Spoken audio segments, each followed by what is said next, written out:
Hi, I'm Joe the Car Guy with Westside Auto. I'm excited to tell you about our new lifetime oil change plan. When you purchase our plan, you'll never have to pay for an oil change again. If you get a different car, simply transfer the plan over. If that car's oil needs are different than your original plan, just pay the difference. It couldn't be simpler. You won't have to worry about inflation or prices going up. Give us a call at Westside Auto Pros to get details on the lifetime oil change plan. And remember, when I say lifetime, I mean your lifetime, not just your car's. At Holt's Plumbing and Heating, our team is clean-cut, professionally dressed, and always training to be the best. We have families too, and we understand that nothing is more important than keeping them safe and comfortable. Our passion is to be the clear first choice for all your plumbing, heating, cooling, and home service needs. A high-quality job with a smile and a little extra wow.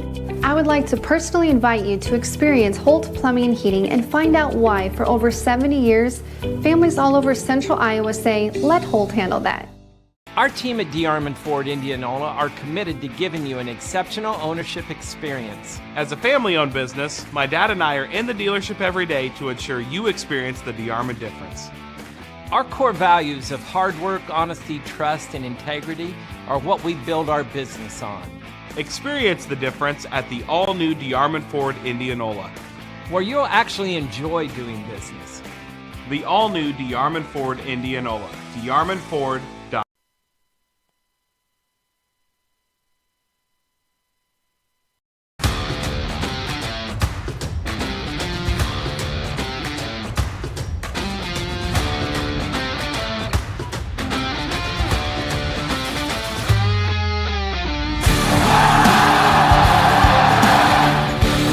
Ballou, the one-handed slam!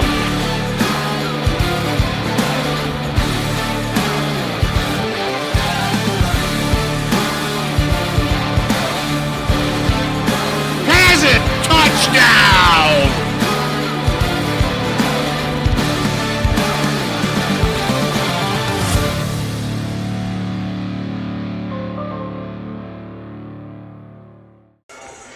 We made it up to a balmy 13 degrees outside today on this Tuesday in January, and it is going to be plenty warm tonight inside the Ankeny gym as we get ready for high school girls basketball here on CISN.TV. It's the visiting Dowling Catholic Maroons tonight on the road at the Ankeny Hawkettes. Along with Mr. Dar Danielson, I'm Paul Yeager. Glad to have you here, Dar.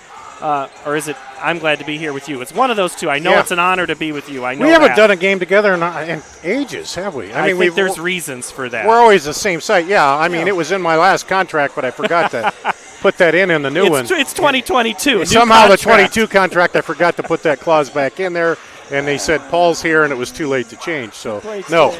Here's the thing tonight, Dar. This is a little – you were already going to be here. I'm filling in tonight for Hunter Phillips. I'm super excited for the opportunity because – this is a game I was going to come to anyway. I want to see Dowling Catholic up close. You've had a chance to see these Maroons a couple of times. This is a team, no Caitlin Clark, no a couple of other. Oh, but by the way, we have a girl that could set the rebounding record. And think of all the great Dowling Catholic players. Emma Gipple tonight could set that record. There's a couple of freshmen coming along for this Maroon team.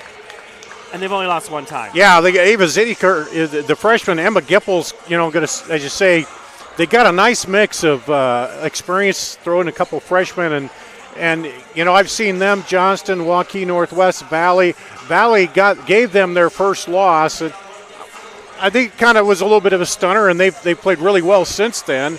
And, they have a really nice team. And, of course, they have a good coach, and it doesn't matter whether you have the best player that's ever come out of the state of Iowa in girls basketball, or you have good players. You're gonna coach them up to where you need to be, and that's I think what we're seeing out of Dowling here. I haven't had a chance to see Ankeny play yet, but I understand they're pretty good and they're coming along too, huh? Kristen Myers, who you're talking about from Dowling Catholic, she's got almost an 80% win clip here at Dowling. She'd been the head coach at Nevada. She's won a state championship. We're talking about Ava Zedeker, the freshman, and also Layla Triton, two freshmen in the lineup. Zedeker, 15 points a game. Emma Gipple, 11. You've heard Emma Gipple for a long time. She played with Caitlin Clark. But let's flip it over now to the Ankeny Hawkettes. 9-2. Jenna Pitts is who kind of runs this team, 12 points a game. The junior, she played with her older sister for a couple of years.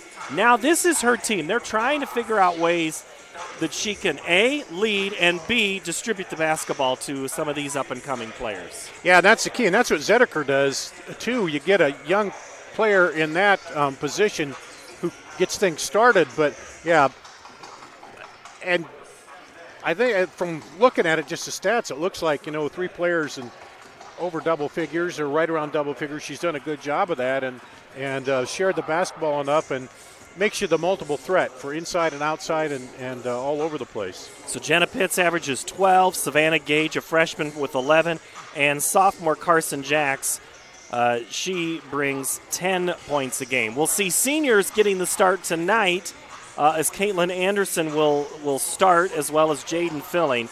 Jasmine Mosier we'll see quickly in this contest as well. The Hawkettes, this is a year that they're pointing to, Dar.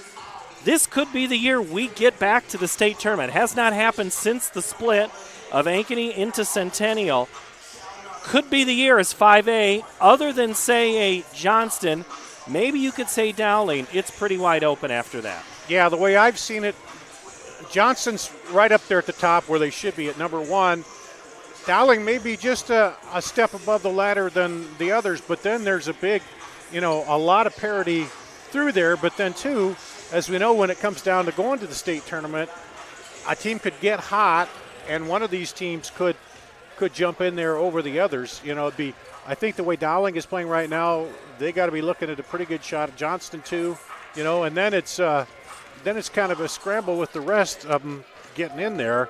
And this is I think a good game for Ankeny, because if you can play a good tight game here, you're playing close as we're heading through the end of January. You're playing how you want to be as you head to February and start toward tournament time. Well, you're getting close to the point of where you're going to have the districts drawn out and what your paths to state. Ankeny girls coming off a win against Marshalltown, 49-15, but they lost to Waukee last Friday night, 53-45, and then Centennials lost 57-37. That game was close in the first quarter, and then it was all Centennial in the second half. The Maroons, well, they're coming off back-to-back wins against Southeast Polk and Waukee Northwest, and a 4-point loss to Valley on 111. So both of these teams lost on the 11th of January, and looking to keep a streak alive. It's just something's going to have to give tonight. But when you look ahead here, Dar, as we'll talk about a couple of keys to the game, I need to ask, do we need to step aside? I'm so out of where we get to keep it here. I just have to ask these things. All right. Because, we've been known Randy to will fill regret air. that, letting us talk. Yeah. No. Yeah, he knows that we can fill in just a little bit of time. Ankeny girls tonight, they see that they've been better in their offensive transition. They've been better with it off the ball, defense, and closeouts. Why is it that what's good about a team that scores in transition? Why is that a good basketball strategy?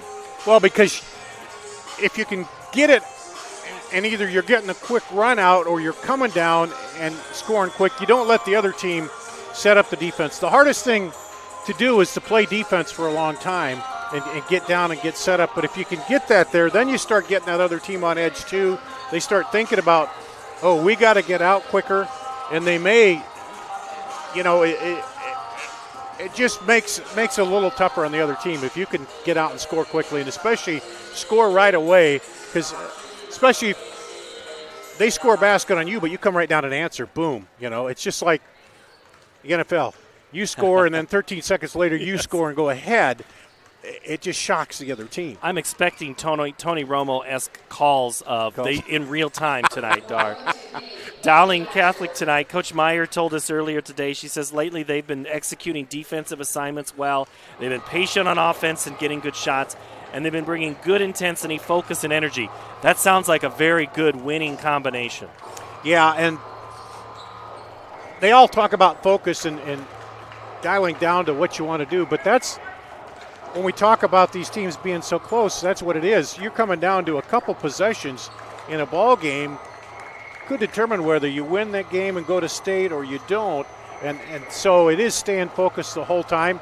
Also, you miss a shot or you miss a rebound, then you got to come back down and focus on defense. You got to focus on what you have to do at the time, because you have to make that offense to defense transition, and you have to stay in the game the whole time. Well, both of their teams have gone through their pre-game shooting drills. They've touched all the lines, got all the shots up. They're now just playing the pregame hype video before we have starting lineups tonight. We'll talk about keys.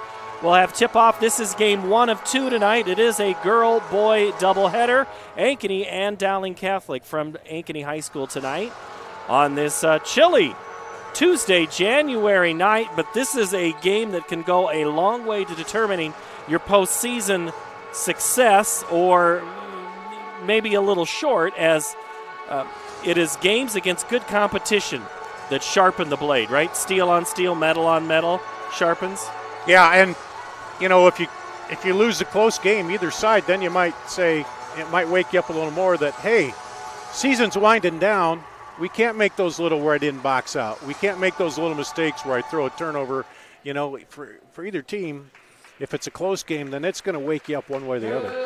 All right, let's go across to Randy Tomlinson for our starting lineups for tonight's contest. This is the Hawksmith, the home of Ankeny basketball. Please welcome our guests for tonight's CIML matchup. They are the Dowling Catholic Maroons and your Ankeny Hawkins. Assistant coaches for the Maroons are Joel Gaynor and Audrey Faber.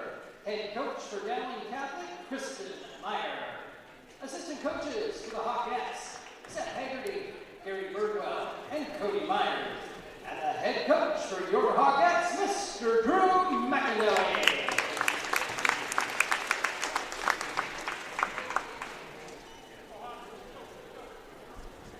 Now, let's introduce our starting lineups. First, for the visiting Maroons. At guard, a 5'9" freshman, number 13, Ava Zedeker.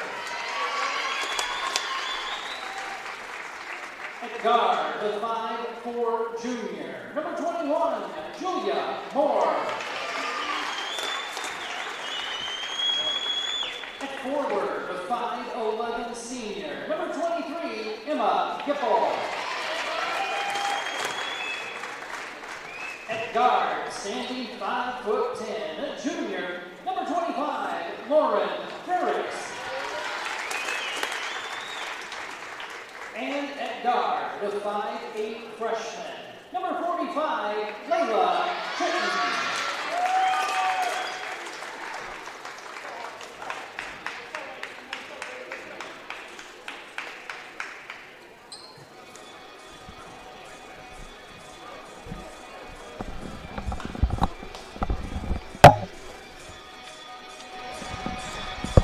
And now, here are the starters for your Ankeny Hawkins. At forward, a 5'8" senior, number 4, Caitlin Anderson. At guard, a 5'9" junior, number 5, Jenna Hill. Starting at guard, a 5'10" freshman, number 10, Savannah Gage. At guard, a 5'6" sophomore, number 12, Carson Jack. And at guard, a 5'6" senior, number 21, Jaden Billy.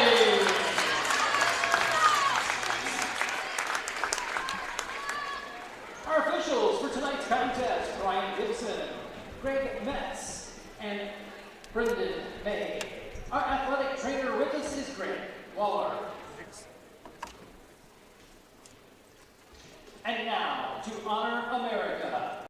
Black Friday sales event all month long at Schottenkirk Chevy Waukee with over 350 qualifying used vehicles. 5 cars under $1,000, $99 payments. Cars will be sold for just $1. No payments until spring 2022. Over $5,000 in door prizes and cash. For a list of our $1, $1,000, and $99 payment cars, call or stop in. Schottenkirk Chevrolet Waukee. WaukeeChevy.com. We are so much more than an energy company. We are connectors, community protectors, and clean energy leaders. We are job creators, friends and neighbors, stewards of your dollars and savings. Yes, we are so much more. We are the energy behind your everyday. And we are obsessively, relentlessly at your service.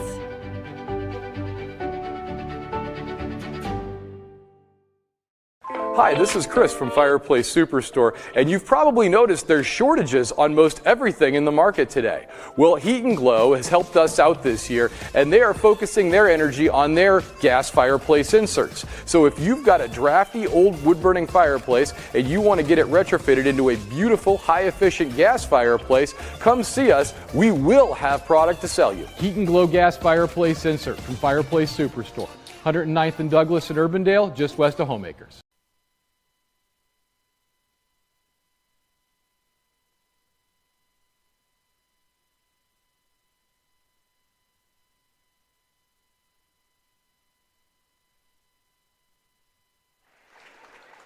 Thanks to All-State singer Gabe Wagner with our national anthem and our starting lineups. It's Ava Zedeker, Moore, Triton Frericks, and Gipple for Dowling Catholic. For Ankeny Hawkettes, it's Jenna Pitts, Carson Jacks, Savannah Gage, Caitlin Anderson, and Jaden Filling. Dar Danielson, what do you see as keys tonight for the visitors for Dowling Catholic? I think they want to push the tempo, play their game right away, take it to Ankeny, and get it up the floor like we talked about in transition and push the tempo. And if you're Ankeny, what's your key tonight? Well, you want to kind of reverse. You want to not let them take control. You don't want to let them get too far away from you either, get out ahead. You want to stay close with them and then play your game, play good defense. And the rebounding for both sides, of course, is always the key. Maroons tonight in their road maroon uniforms, gray trim around some white. The numbers in white, Dowling on the top, Catholic on the bottom. The Hawkettes in their home whites. Hawkettes around the front in maroon, trimmed in a little bit of gold and white shorts. We'll tip it off here with Frericks and Pitts at center circle. 8 minutes on the clock. The officials are ready, and we are as well. This CIML doubleheader tonight on CISN is underway. Opening possession is tipped by the Maroons. Triton has the basketball. Now it'll be Zedeker at the top of the key. She'll go to work, looking to find that patient offense that Coach Meyer talked about early on here. Just very deliberate. Both of these teams pretty low in scoring. 56-53 is about the game that we would expect to see between these two teams if they played a chalk. And how they are in average. Into the corner, Triton now back towards up is Moore. Now they go Triton again. She drives baseline and is cut off by Jacks. Tipped inside early on is trying to get it to Gipple, but she can't handle it. And the Hawks, they get behind the defense. Filling for a moment, thought about the turnaround jumper, but good adjustment by the Maroons to get there in a hurry. Yeah, because they got it up quickly, but Dowling didn't fall asleep. They got right back down there and contested that before she could get a shot off. Pitts the give and go to Jacks. Carson drives. The floater right side won't go. Tips her own rebound, and then it's grabbed by Zedeker. That's Moore. Julia Moore, coast to coast. Clean block. Rebound put back up. No good by Gipple, who now just set the career record for rebounds as we have a foul way out front. Julia Moore charge. Gipple is now the all-time leading rebounder in Dowling Catholic Maroon history. And that's saying something. Anytime you set a statistic in that program, think of all the state championships, all of those great teams that Bob and Sharon Hansen had, Kristen Myers now had. All the history, yeah. That means you put in a lot of work. Including one of the assistant coaches, Audrey Faber, wasn't a too-bad basketball player in her own right for Dowling back in her day. Gage dribbles in. She's blocked by another freshman, Ava Zedeker. And Dar, this is something there are some great freshmen. You see it all the time. There's one that comes in, and you know that those two girls have grown up playing against each other, and Zedeker and Gage in that case as well. And Zedeker has length that's, you look at her and think, well, she's not real tall, but she's got length to her that helps her defend some of the taller players. Trying pull back three is the freshman, and the shot won't go for Gage. Rebound finally is going to be tied up. Alternating possession arrow is going to keep it with the Hawkettes as Jaden Filling was tied up there by Lauren Frericks. Hawkettes have had 2 good looks at the basket, but just haven't been able to coax either shot down. Yeah, kind of that early start period, trying to get in the rhythm. Pitts top the key. Now Anderson has the screen set, drives in, left-hand runner, no. Rebound, Maroons, and Emma Gipple. Gipple, perfect defense, slid the body right in front of her, didn't foul her. Left corner three, grabs Rain. And that is Lauren Frericks for 3. That's our first points of the game here. Took almost 2 minutes to get the score. Her 13th three, she's hitting about 33% from that range. Or 31%, excuse me. Filling top of the key. Now back Gage, 5:25, 3-0 early on. Gage pulls up her dribble, waits for Pitts, can't get around it. She's got to get rid of it as the 5 clock was going.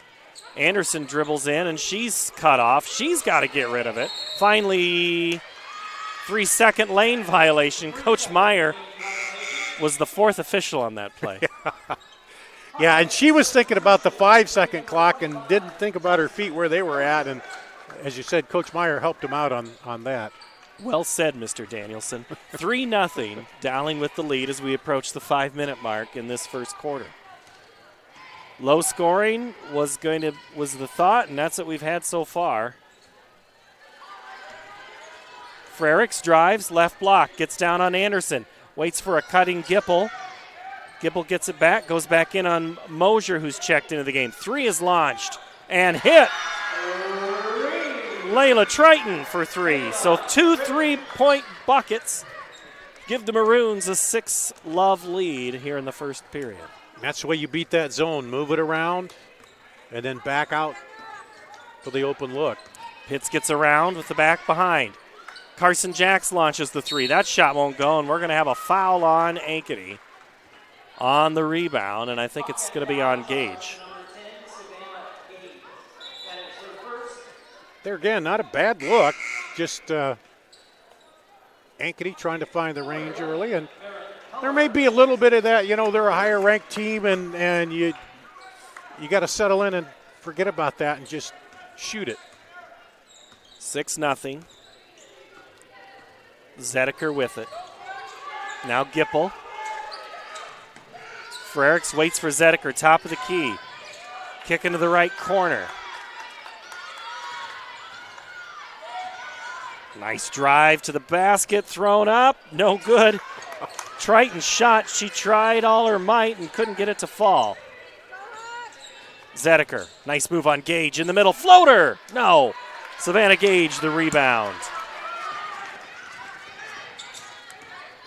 Gage drives on Zedeker and it's blocked, and then somehow maintaining possession is Ava Zedeker.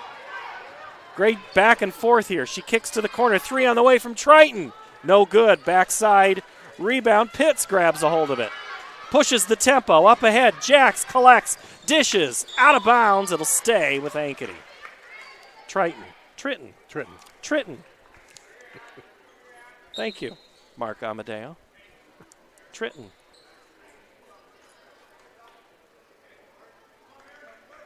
Love to give the Hall of Famer as hard of a time as I can. Big play here. Dowling can get the lid off the basket. It's early, but Mosier, post move, back to Jacks, kick back out. Here comes Gage. Hawkette still looking for that first basket, down 6-0. Pitts. Floater, that one goes. There you go. As you said, Dar, the lid is off.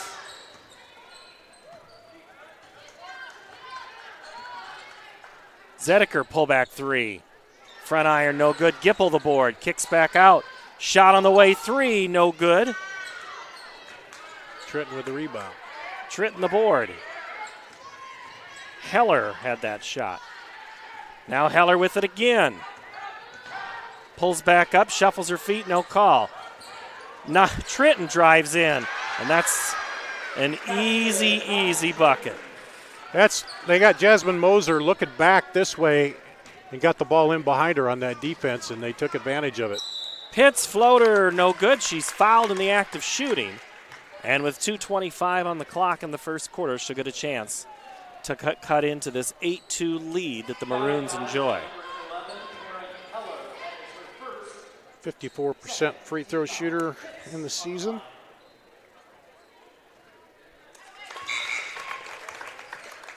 Pitts hits the first.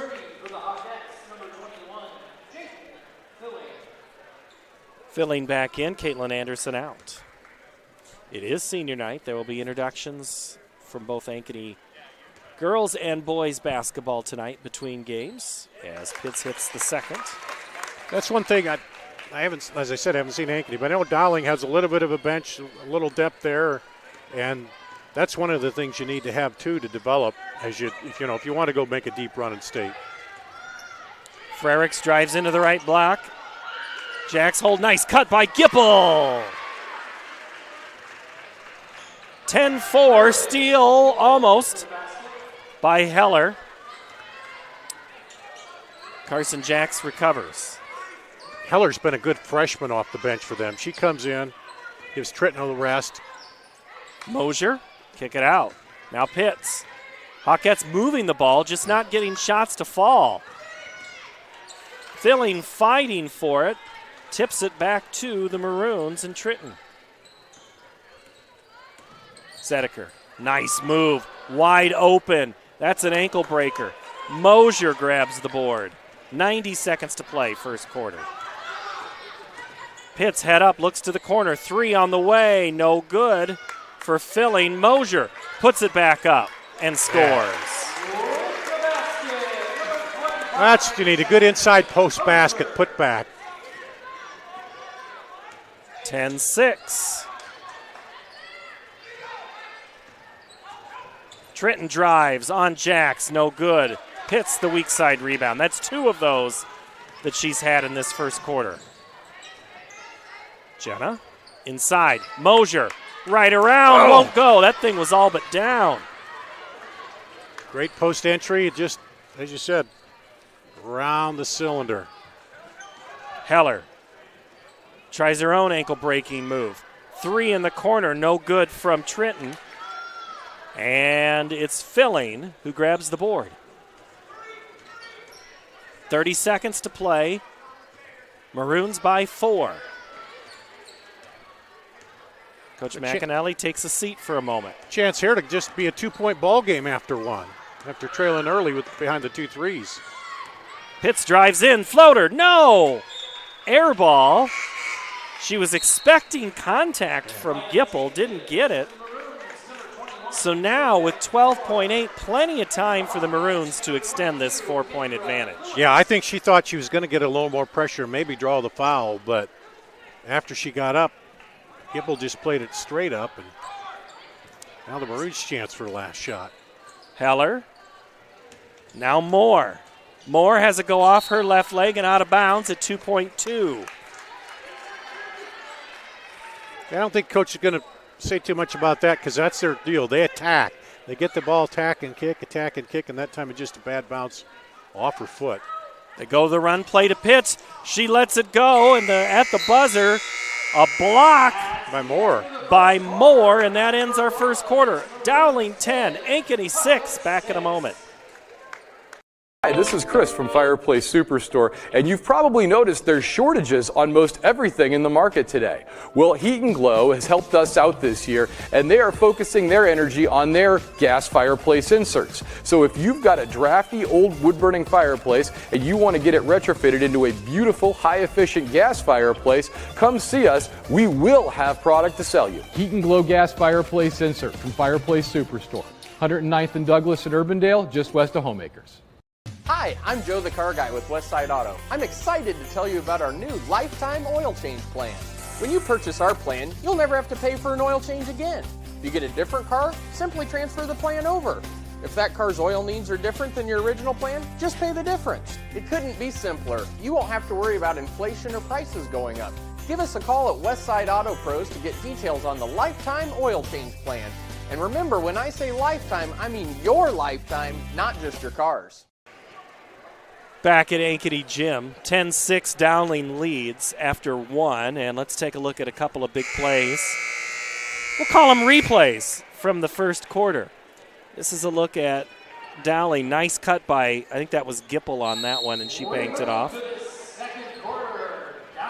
And I'll pause every once in a while. I got to look over for replays every now and again.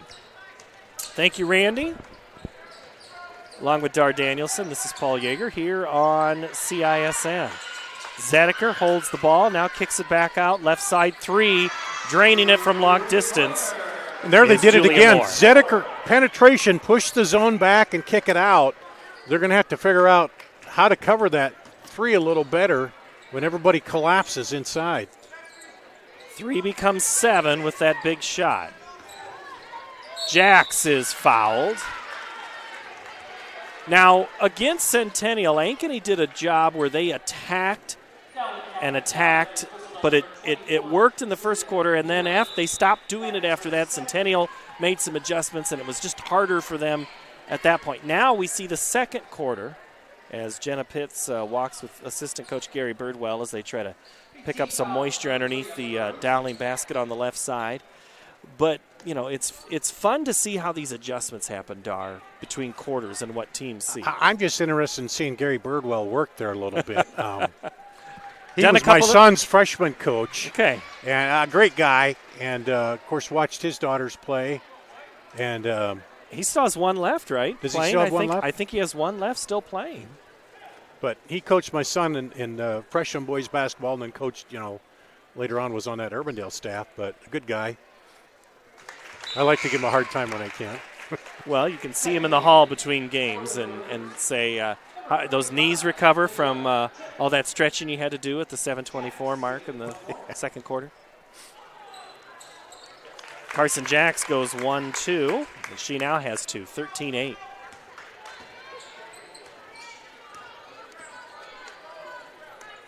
Zedeker now back to Tritton. Gipple, three-point line extended. See, they extend that wing out just a little bit over here. Didn't leave Heller open. Gipple makes a nice post move. Gage holds her ground. And now she's going to try to make Heller look silly on defense, but Heller absolutely holds her own. Filling. Top, now Gage back to Filling. Sets the three for a moment. They go inside to Anderson. Swings the bucket down on Gipple. Left-hand shot won't go. Anderson had it for a moment, but Gipple just took it away. Yeah, you don't get many second chances against her. Tritton now, her pass out to the wing is intercepted by Anderson. And the Hawkettes have it back with 6.5 to play here before half. Pitts in the corner. Cross court to Anderson. That's getting over the defense. Pitts drives, floater, no, and Gipple there just held spot and adds to her total. Zedeker in transition, no. Anderson the rebound, and now she's going to be fouled by Lauren Frericks. Well, Ankeny actually has just a shade better three-point shooting percentage than Dowling, but Dowling isn't.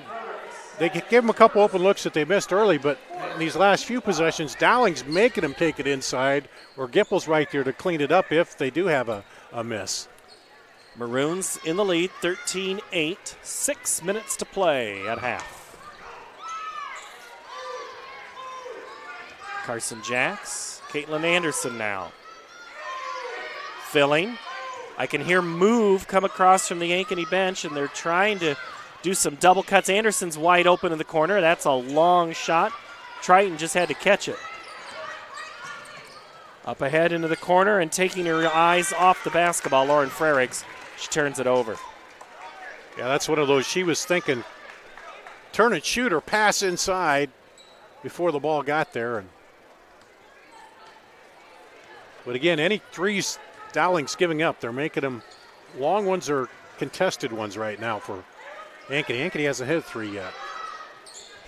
They've tried a couple, but they just haven't had good looks. Teams play great perimeter defense on the Hawkettes, and they earn all of those threes. We're going to have a timeout. Yeah. Ankeny, 5:12 to go here before half. Yeah, I think that's what they're going to talk about, moving. You really got to move around against Dowling and screen them. They're playing that tight man-to-man, and it's really hard to get anything outside open at this point. Coach McAnally says, we have to be better in the half-court offense with movement away from the ball movement, and most importantly, spacing. Yeah. Coach McAnally could not be more clear in what he probably said that exact sentence to them. Yeah, because if you stay too tight, you're letting one defender cover two people, but if you're spread out, then they got to move around more to pick you up and cover you. Hawks to inbound. 5:12 to go before half. Pitts with it. Guarded by Heller. Off the screen. Pitts drives before the shot. She's fouled. No shot.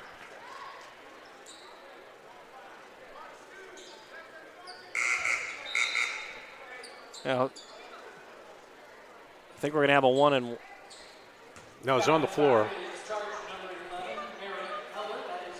Although So Dowling Heller, is the 5-1 in fouls, but oh, that's what he was saying. 5. Not the 1-and-1, number 11, because the official initially signaled 5. That's who had the foul committed on her. Nice drive to the hoop by Savannah Gage, her first field goal. So down to a three-point game here. They're sticking close. Heller on Mosier. Nice drive. Blocking foul is going to be assessed to Jasmine Mosier. She's got a quick attack jab with that dribble, Heller does. You saw it right there. Now she'll come out, and Macy Downing will come in.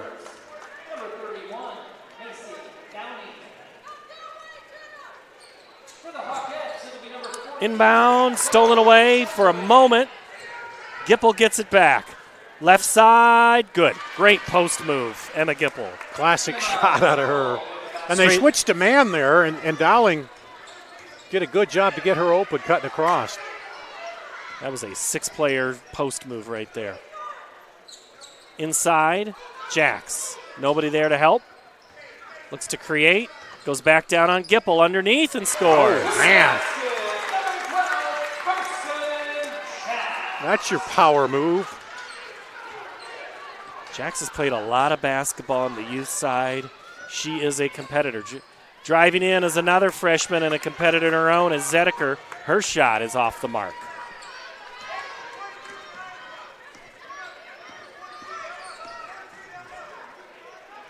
Three on the way, no good by Gage. Rebound, Maroons.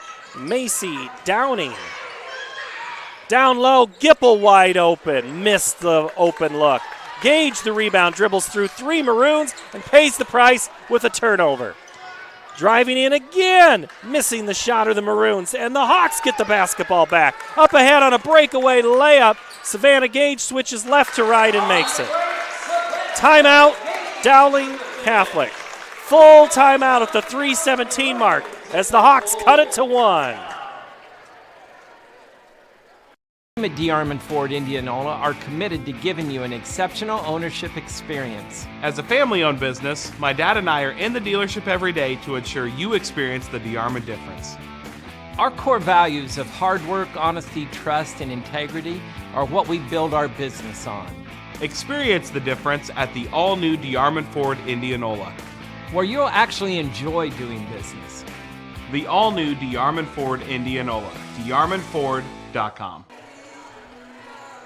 You know, Dar, a wise old man once said, there's no style points in basketball. It's just all about the W. I heard you say that about 2 seconds ago. I'm sure I heard it from somebody else. But let's unpack that a little bit. Yeah, that whole possession here. They shot the 3, it was off. That would have tied it. They come down. Gipple was waiting down there. She called for it. They got it to her a little late. allowed the defender to make her miss that shot. Ankeny's back on the break. Dowling steals it. They're back the other way. And then Ankeny gets it back. And before you know it, it's down to a 1-point ball game. So that was a big possession there that, Ankeny was shooting for the tie. They could have ended up going down by 5, but good hustle there, and Ankeny came out of that. It was a scramble. It wasn't pretty, but the Hawkettes like it the way it turned out, I think.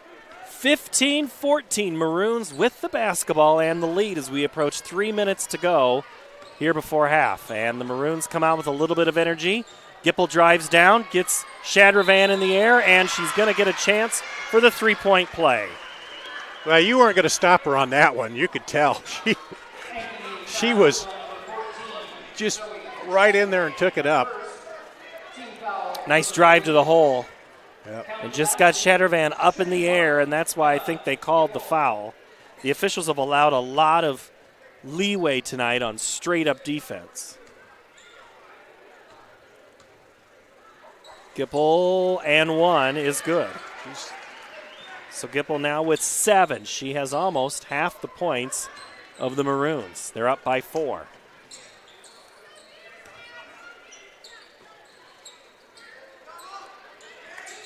Jenna Pitts drives right side, kicks to Jax. Carson dribbles now back up to the left side. Shadravan back to Jax. Mosier was down low, now goes to the wing, cuts the distance. Has the shot blocked, most likely by Gipple. Yeah, I think but it was. I can't tell if Moore also had a hand in it. Zedeker, left side. Back up to Tritton. Nice move. And 1. Let's see that one again. Great move to the hoop by Tritton. They get the screen, just gets past, defense doesn't slide on down, and that's how the bucket works. That's the Dowling team. You give them the lane, they're going to drive right down it.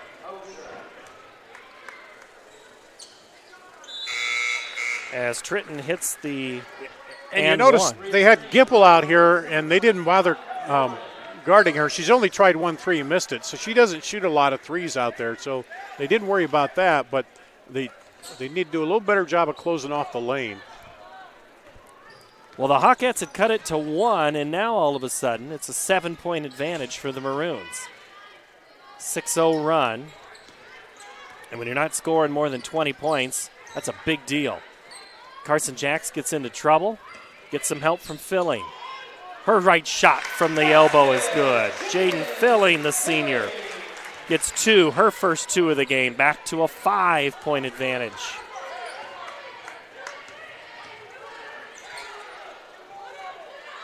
Gipple calls for a movement of the screen. Zedeker comes back out to the top of the key and resets. It's like a 1-2-2 zone here. Frericks. Tritton. Flashing high. Oh, wide open is Zedeker in front of Coach. And it's tipped by Gipple into the hands of the Hawkettes. Gage, 1 to beat. Turns her body. She was just playing against the air of Zedeker coming down the lane hard and missed the bunny. Yeah, but when you've been stuffed a couple times already, Zedeker's done that. You gotta think about it, and that was just enough to have her have to contort a little bit on that one. Under a minute. Into the corner. Frericks. Now Gipple. Tritton drives in. Gipple swings. Misses. Tipped away. Filling. And Gipple. Now Mosier has it. Just got to grab a hold of that ball. Everybody's tipping it. Final 30 of the half. I think we'll probably play for 1 here. 21-16. Saw a Twitter highlight over the weekend from a game last, I don't know what state it was, but a team held it for something like 2 minutes, 30 seconds. Another team held it for another 2 minutes. It was basically a 26-23 game. 5 seconds on the clock. Pitts, the inside bucket 3. Mosier tips. Gipple grabs a hold. Hawkettes don't get much more of a good look than that, but that's how the half ends. It is Dowling 21, Ankeny 16. So it is an 11-10 Dowling Catholic second quarter as they go into the locker room, the Maroons do, with a lead, and they have been in the lead a lot this year when they're up 13 to a record of 13-1. The Hawkettes 9-2. Let's see what their adjustments are. Let's step aside for a couple of minutes and collect ourselves. We'll recap some first half stats and get you ready for the second half. This is high school basketball on CISN. At DeArmond Ford Indianola are committed to giving you an exceptional ownership experience. As a family-owned business, my dad and I are in the dealership every day to ensure you experience the DeArmond difference. Our core values of hard work, honesty, trust, and integrity are what we build our business on. Experience the difference at the all-new DeArmond Ford Indianola, where you'll actually enjoy doing business. The all-new DeArmond Ford Indianola, DeArmondFord.com. Why do businesses succeed? The Better Business Bureau sees the traits of successful businesses every day. It's not easy, but it is simple. The BBB fosters trust between Iowa businesses and consumers. Visit bbb.org.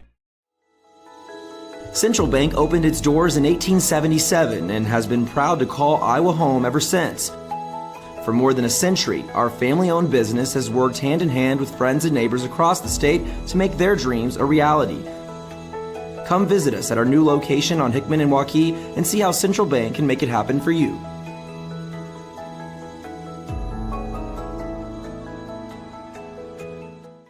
Let's cut right to it. Nobody does meat like Fairway. Nobody. And if you're somebody who wants to become a master, we've got hats to fill. Quality pay, choice benefits, premium opportunities. There's more in store for you at Fairway.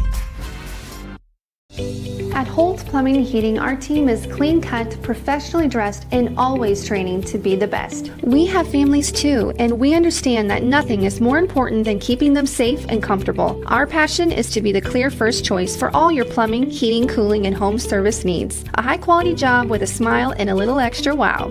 I would like to personally invite you to experience Holt Plumbing and Heating and find out why, for over 70 years, families all over central Iowa say, let Holt handle that.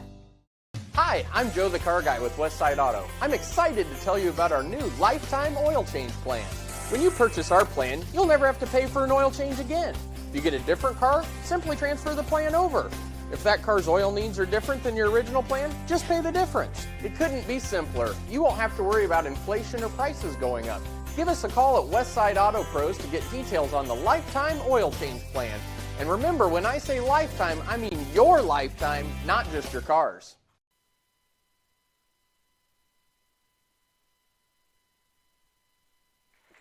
Halftime here at the Ankeny High School gym on the south side of Ankeny. Dowling Catholic from West Des Moines leads 21-16 over the host school, along with legendary broadcaster, even if it is in just my mind, Dar Danielson. Good to see you, Dar. My mind, too, so that makes two of us, right? It was too obvious to say and in your own mind. And I know Randy's told me that many times. He probably wouldn't want me to say it on the air, but, He always he's admired your humbleness over and of all the people I work with, he's the best guy named Randy that I've ever worked with. Sure. Hey, of all the people that I work with, he's one of them. Yeah. 21-16 is our halftime score, Dar. Early on, it looked like Dowling was going to just run away with this one, but then they stopped hitting the buckets. Yeah, and they've I think they have picked up the outside pressure just a little bit to shut off the threes. The trouble with Dowling is they're going to drive on you, too. And the thing is, you can't let them drive and kick. And then we talked about it. Dowling is not giving Ankeny any uncontested looks at all from outside to let them get that going. They take it inside, and when you take it inside, then you have to deal with Emma Gipple in there and some size in there. Well, you talked about playing in the postseason, playing into March. You have to have depth. You also have to have a team that plays defense. Yeah, because that'll, and Dowling has really done that well switching, because we heard a couple times Coach saying to his Ankeny team, move, and that's the thing. You get frustrated when they're always with you and you kind of stand around, but to beat that defense, you got to keep moving, and it's not easy to play defense for long stretches at times, but if you do it well, it's going to pay dividends. Ava Zedeker, the freshman, averages 15 points a game. No points in the first half. So the scouting report is you're trying to keep her, let the others beat you. Laura Tritton, 8 points. Emma Gipple, 7. Tritton above her season average of 6. Gipple on pace, if not to break it. She averages 11. So, and it's not been necessarily all down low. There was 2 back-to-back possessions where Dowling had the and ones, where they finally got a foul call. There's been a lot of contact. And to Zedeker's credit, she shot a couple threes, but she's also passed it, and they drive, and then she's right there. You know, she hasn't tried to force anything too much either. And we'll see what happens if they, try to get it to her more in the second half. And for Ankeny, it's got to be frustrating because it's a constant attack, kick it back out, attack again, kick it back out, and you just always got to keep your head up and keep playing defense. Balanced scoring for the Hawkettes. Jenna Pitts, Carson Jackson, Savannah Gage, all with 4. Jaden Filling with 2. And that's how you get to 16 points. It was 10-6 after the first quarter. It's 21-16 after the second. We'll look at other games that these two teams have played, and maybe we have a couple of other highlights to show you or something like that. We'll see that in a moment. You're watching high school basketball on CISN.TV. Hi, I'm Joe the Car Guy with Westside Auto. I'm excited to tell you about our new lifetime oil change plan. When you purchase our plan, you'll never have to pay for an oil change again. If you get a different car, simply transfer the plan over. If that car's oil needs are different than your original plan, just pay the difference. It couldn't be simpler. You won't have to worry about inflation or prices going up. Give us a call at Westside Auto Pros to get details on the lifetime oil change plan. And remember, when I say lifetime, I mean your lifetime, not just your car's. At Holt Plumbing and Heating, our team is clean-cut, professionally dressed, and always training to be the best. We have families too, and we understand that nothing is more important than keeping them safe and comfortable. Our passion is to be the clear first choice for all your plumbing, heating, cooling, and home service needs. A high-quality job with a smile and a little extra wow. I would like to personally invite you to experience Holt Plumbing and Heating and find out why, for over 70 years, families all over central Iowa say, let Holt handle that. Our team at DeArmond Ford Indianola are committed to giving you an exceptional ownership experience. As a family-owned business, my dad and I are in the dealership every day to ensure you experience the DeArmond difference. Our core values of hard work, honesty, trust, and integrity are what we build our business on. Experience the difference at the all-new DeArmond Ford Indianola, where you'll actually enjoy doing business. The all-new DeArmond Ford Indianola, DeArmondFord.com. Dowling Catholic leads 21-16 here in this CIML matchup on this Tuesday night. Dar Danielson, Paul Yeager with you here. What do you think of this season so far, girls-wise? I mean, you've seen Johnston, right? Yeah, I've seen. You've seen Valley. You've seen Dowling. Centennial. A big surprise has been Ames. They're really young, and I say that because they've dropped off the table so quickly with what the program was, but I think there's a lot of talent there that next year I think they're going to get better. There's a lot of transition going on there in girls basketball. I mean, I sat in this exact seat almost a year ago in the postseason when they had a coaching change in the postseason. Joel Sullivan, longtime coach there, out, and new coach who has Ankeny ties, still lives down here but coaches up there. But the boys, the Ames boys, they've been as good as advertised. Northwest and Ames had a game Friday night that was a huge build-up and looked pretty good from the highlights I saw. Yeah, we were doing what game were we doing Friday, Randy? I don't remember, but Waukee Valley, and we kept watching that score, and it was back and forth there, and that's going to be an interesting one. Valley, of course, losing Eli Raridan. That was a big, their leading scorer and a big guy. That's going to hurt them in trying to, knock Ames off. They still have a lot of depth to do that. But Roosevelt girls, I haven't seen them play. Have you seen them play at all? Only highlights, and I looked. My old neighbor is now their third leading scorer. who did not play last year because of an injury. But they've been doing pretty well too, haven't they? Yeah, I mean, I said at the beginning of the year, and I just don't know if the schedule. Roosevelt's had a couple of good games. I don't know if they've really tried to get all those great games to allow them, say, let's take a trip to Iowa City. Let's take a trip to Cedar Rapids. Let's play somebody outside of the area. I really want to see them. They came a game short last year, lost to Centennial in the regional final. Roosevelt's one of those teams I see going to the state tournament this year. And Southeast Polk, they're again a team that's got some young players. They got Tracy Daly's daughter is right up there kind of leading them with a couple other players, but they might be a year away, but if they can get in this year, more the better. I've seen a few of their games where they've played some real good games. So, yeah, again, it's going to be interesting after you drop down from those top few teams into the rest who are fairly even. Johnston looks to be the team to beat, but everybody's beatable on any given night. Let's go with half number 2. Carson Jacks drives it away, right on Zedeker. And you can see the coaches for Ankeny hop up right away. Clearly something they want to do is attack in this third quarter, given how they reacted to. Well, they got them to 5 fouls, and I don't think they got into the bonus end, did they? After that, they didn't get any farther. So, they had them where they wanted. That was about more than 3 minutes to go there in that first half, and then they never got to the 1-and-1. So if they can keep doing that. So now Birdwell again. His knees are going to be hurting tomorrow, all this cleanup he's been doing down on the floor.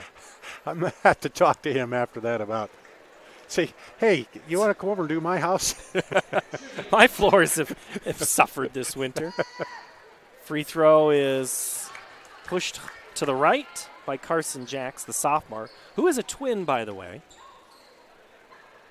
which means her brother's in the same grade. Usually that's how that goes. Second one's missed. Carson started last year as a freshman, now here as a sophomore. So the only positive of that offensive possession for Ankeny was to get a foul on an opposing player. Missed the 2 free throws, and now Maroons are trying to work against a zone look again from the Hawkettes. Zedeker, Moore, Triton, Frericks, and Gipple back out for the Maroons to start this second half. Zedeker with the basketball now. Into the right side with Moore. Moore drives in. Left-hand runner. No. Gipple there for the board. Kicks it back out. Resets. Frericks. And that's knowing you're double teamed. You got, as I say, by Gipple. She knew and she kicked it back out, and here they get a rebound again. Third try. Trenton. That one goes. You cannot give a team 3 offensive looks and expect them to not hit at least one of the shots. No, and then, too, everybody was sagged in after that rebound, and they quickly rotated the ball. Pitts drives, switches it from left to right in mid-stride to avoid contact and goes up strong. Too strong. Gipple the board. Now into the corner. Trenton. Now back Zedeker. Trenton again, now inside Gipple. Drop step, turnaround. Elbow, kicks it back out. Left side 3, way up high for Frericks. Rebound, Savannah Gage. She's 1 on 3. Waits for the cavalry to arrive. Carson Jacks 3, top of the key. Good. That's an open look they haven't had yet, and she nailed it, so that's a good sign. And that was in the transition bucket we talked about. Back to 5. Into the corner, Zedeker. Julia Moore. I think the Hawkettes are just daring anybody but Zedeker to beat them. They double Ava anytime she gets the basketball. Nice backdoor cut. Trenton, no. Tipped away, Jacks to Pitts. They had Gage for a moment, but chose not to, and there's going to be a foul way out front. Julia Moore impeding the progress of Jenna Pitts. Moore picks up foul number 3. So she had 2 first half fouls. Marin Heller back in for Dowling, another freshman off the bench.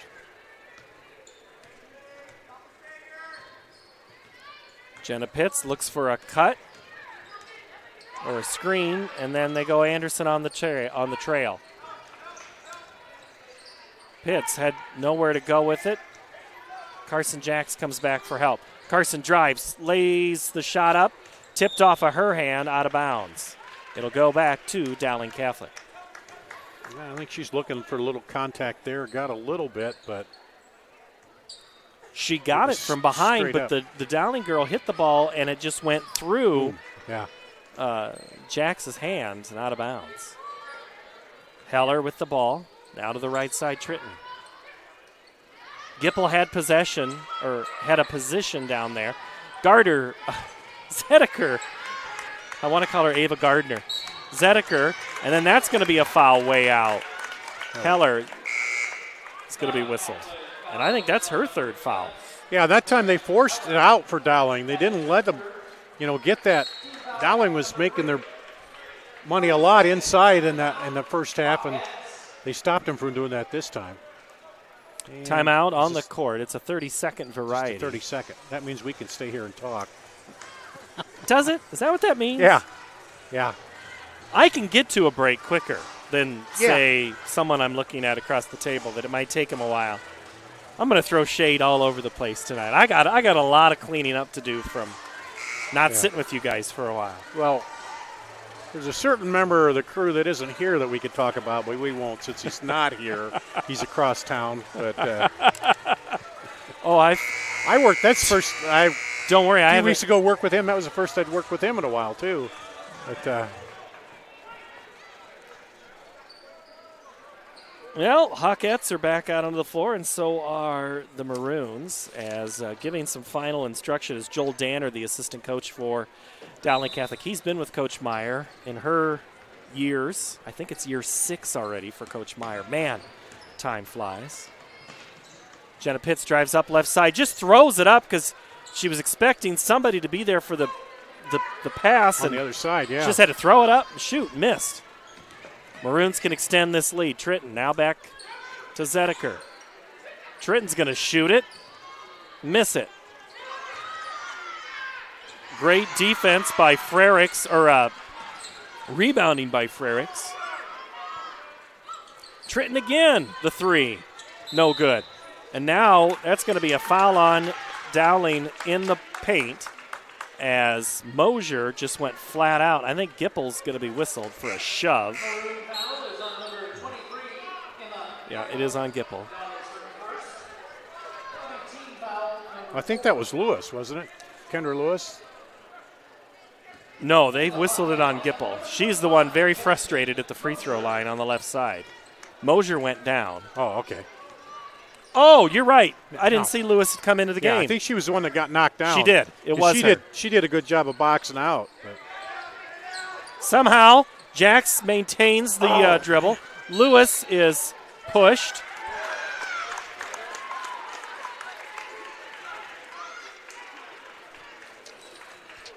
Okay, so here we go. That's team foul number 5, and we're 3:40 to go in the third quarter. So if Ankeny can keep attacking, picking up the fouls here.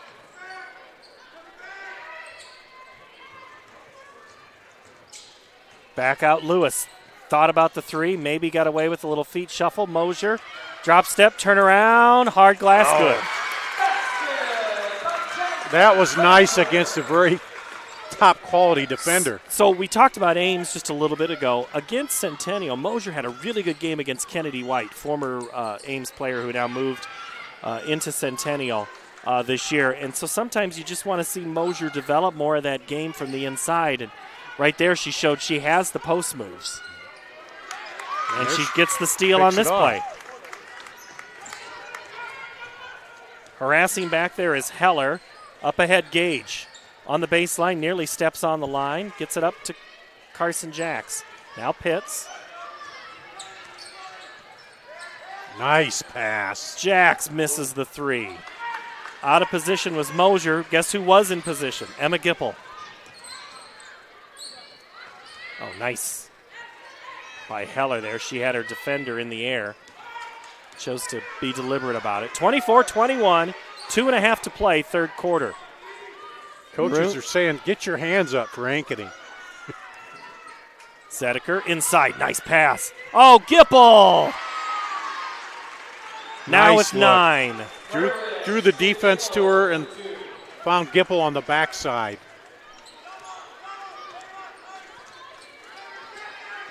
Pitts uses the screen to her advantage, crosses over, loses the handle of it. Heller gets it. Heller, 1-on-3, kick to the right side. Tritton, now Gipple. Oh, Zedeker, she had a moment, cuts the distance. She's fouled before the shot.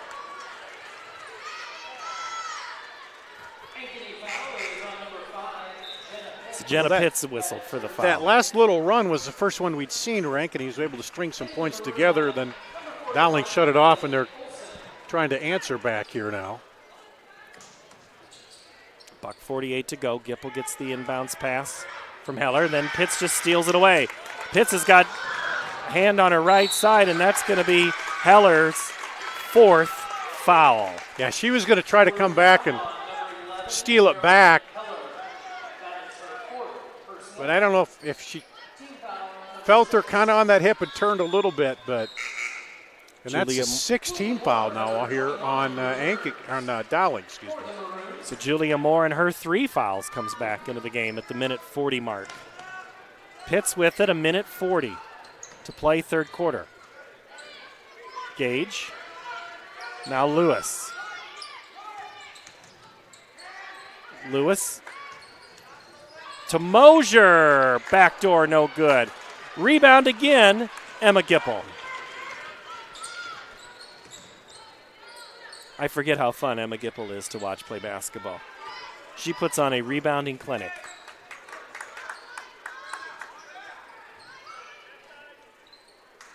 Tritton.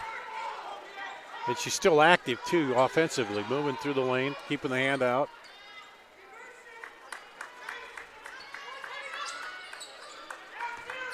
Olsen almost had it stolen away. Under 50 now. Zedeker. Moore. Tritton. Dowling really in no hurry. Ankeny fans start to make some noise as their defense is holding for now as we approach 20 seconds. Moore drives. Can you hold for another 13 if you're Ankeny? Tritton, 6 seconds. Moore, 3 seconds. Gipple through the defense, scores at the buzzer. Talk about threading the needle right through the defenders there. 28-21. Let's see that play again before we go to break. They never had Gipple really touch the basketball until the end, and she just slipped right through the white shirts and scored. The final 8 when we come back. Dowling in the lead by 7. Right to it. Nobody does meet like Fairway. Nobody. And if you're somebody who wants to become a master, we've got hats to fill. Quality pay, choice benefits, premium opportunities. There's more in store for you at Fairway. Why do businesses succeed? The Better Business Bureau sees the traits of successful businesses every day. It's not easy, but it is simple. The BBB fosters trust between Iowa businesses and consumers. Visit bbb.org. Central Bank opened its doors in 1877 and has been proud to call Iowa home ever since. For more than a century, our family-owned business has worked hand-in-hand with friends and neighbors across the state to make their dreams a reality. Come visit us at our new location on Hickman and Waukee and see how Central Bank can make it happen for you.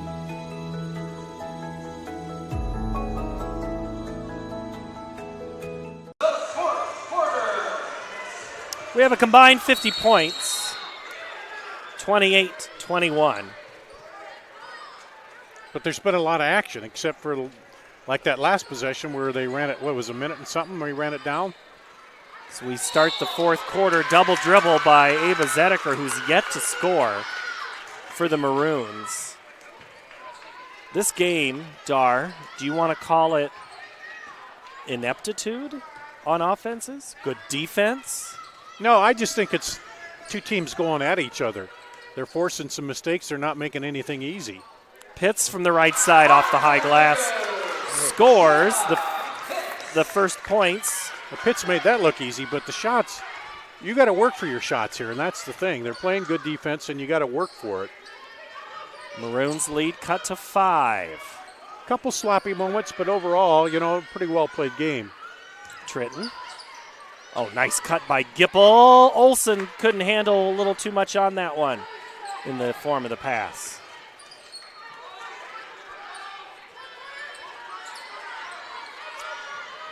Zedeker.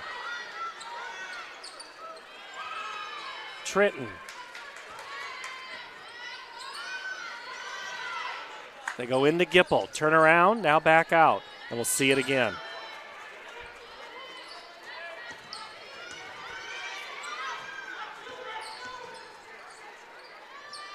Now this will be the part of the game where I read you the phone book because it might be more exciting than the action on the floor. What do you do if you're Ankeny, though? Do you foul? Do you play aggressive? No, you just got to, you're not that far out. You're only 5 down, so you just got to keep playing defense. But if you milk a minute or 2 off the clock here, that cuts down your chances. It does, but. Zedeker, 3 on the way, off the mark, no good. Pitts and Mosier combined for the rebound. Carson Jacks, now Jenna Pitts in transition, back to Carson Jacks inside Mosier. Drop step, turn around. Can't get Gipple in the air. Great defense by Emma Gipple. Jacks for 3. Got it. Hawks within 2. 5:50 to play, fourth quarter.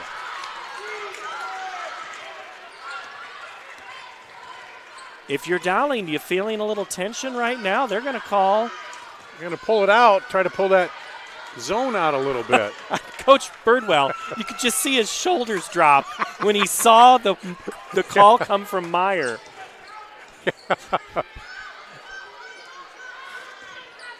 Which is strange, knowing the way the Urbandale boys played under that staff with him on there. They were ball control, grinded out. But yeah, it makes it tougher. And now she was close to the 5 count. So if you're Ankeny, you're going to have to play and try to push this 5 count maybe. Yeah. However, you have to know where Emma Gipple is at any given point. And Dowling's not just jacking up shots either, too. They're being, this is something more when you got a 10-point lead. They got a 2-point lead, and they're just not, I'm open, I'm going to shoot it. Plus, we got the foul situation, too, with the next foul on Dowling is a 1-on-1 for Ankeny. Zedeker, Tritton, Gipple, Frericks now has the basketball. And that's kicked around. Loose ball goes across midcourt. It's going to be off of Dowling and Ankeny basketball. And the fans where we're sitting, Dar, they just took a big breath and said, "Oh, that's our ball. That's our ball." 2-point ball game. 4:23 to go. Here from Ankeny Gym. Hi, this is Chris from Fireplace Superstore, and you've probably noticed there's shortages on most everything in the market today. Well, Heat and Glow has helped us out this year, and they are focusing their energy on their gas fireplace inserts. So if you've got a drafty old wood-burning fireplace and you want to get it retrofitted into a beautiful, high-efficient gas fireplace, come see us. We will have product to sell you. Heat and Glow gas fireplace insert from Fireplace Superstore. 109th and Douglas in Urbandale, just west of Homemakers. Dar, is this all about limiting possessions for Ankeny? I don't think so. I think it's about controlling the game the way you want to. Because if you watch, then if Dowling comes back down and spreads that out, they're going to try to get Zedeker down the lane to attack the basket, get her in an and-one situation. For Ankeny, they just played defense, and they got the ball back. Now this will be key. Do they get the bucket here to tie it or take the lead? And then they might talk about, if they don't, then they might have to come out and pressure some more. Hawkettes take the basketball. 4:20 to play here. Down by 2. Jenna Pitts with the basketball, guarded by Ava Zedeker. It's maybe controlling the pace, not limit possessions, Pitts pulls up her dribble. Gage to the rescue, right wing. Dribbles down, pulls it, floater, lane, no good. Rebound, Mosier. She needs to go back up strong, says the bench. Yeah, she would have went right back up. You got to we would have tied game. Drawing Absolutely. the foul, yeah. Jax, or at least a 1-and-1. Right, because of the whole 6 foul situation. Gage crossover. Left side pull up, 15-footer, good. Tied at 28. Gage now with 6. We're tied at the 3:40 mark at 28. Ankeny's never led, have they? They have not. Dowling pulled out early with the 2 threes. It was 6-0, and it was Dowling off to the races. Zedeker, who's yet to score tonight. And there's not a lot of room for Zedeker to drive the lane, which she does like to do. Into the corner. Frericks now back up more. Nice move into Gipple. Now the cut, not there. Oh, overplayed defense. Moore had the shot. Didn't take it.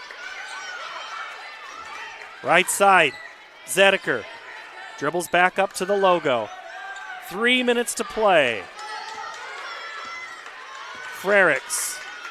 Now Tritton. Gipple flashes up to the right side. No screen. They're not looking to drive. They go down low. Gipple. Right block on Mosier. She's under the basket. Has it stolen away by Carson Jax. And a 40-second possession comes up empty for the Maroons. Jax can give the Hawks their first lead. Gives the basketball back to Jenna Pitts. Ankeny has never led in this game. Pitts, wide open 3. Oh! Ice in her veins. Jenna Pitts now with 9. Hawks' first lead comes at the 2:15 mark. So who's going to take charge now for Dowling? Let's see. It's hard once you pull the reins back to then say, go, go. You're out of your flow. Zedeker is due. You got to watch Gipple. But they're still Zedeker 3 to tie it. No! Rebound. Ankeny Hawkettes Jaden Filling on senior night. The senior grabs it. Pitts drives on Zedeker. Up the floor. If you're Ankeny, you keep on the accelerator, right? Yeah, you keep playing. You got the foul situation, and we got a full timeout. We can talk about it after the break. Let's see the 3, or we're going to go to break. We're going to take the break. We'll show you the 3 that gave the Hawks the lead after this. 95 seconds to play.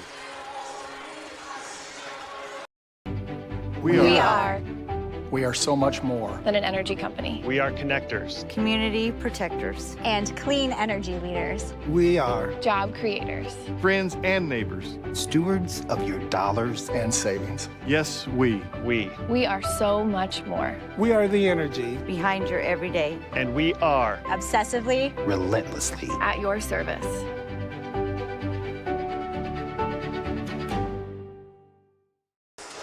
Hey, 31-28, Ankeny with the 3-point lead off Jenna Pitts' 3.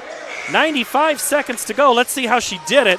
Came down here, top of the key, got the screen from Mosier. Just got her defender out of position. Drained the 3. Pitts with 9. Jax with 10. Gage with 6. Ava Zedeker, no points by my count. Layla Tritton, 11. 11 for Emma Gipple. You got to think Gipple's going to get the basketball, right? Well, yeah, but they've been packing it in on her, and they're going to take the chance on the other people shooting it outside. Now remember, it's still a 10 count when you go into that backcourt. Pitts gets it back after about 5 seconds goes off the clock. Ankeny has the foul advantage here at 6. They've got the held ball arrow in their favor, and they have the lead. And Ankeny's looking to pull the ball out. They're doing the same type of offense that Dowling's been doing for the last fourth quarter. Foul is number 7 on the half. And number 4 on Moore. And so Moore picks up her foul. So both Moore and Heller, both good defensive guards, both with 4 fouls. Carson Jax, 48.4% free throw shooter. And shows it there on a missed free throw. She missed 2 free throws earlier in this half. And now the Maroons go to work with 70 seconds. Zedeker 3! No! Rims out. Mosier tips it. Pitts saves it right into the hands of Moore, who stepped on the out-of-bounds line. It's going to go the other way.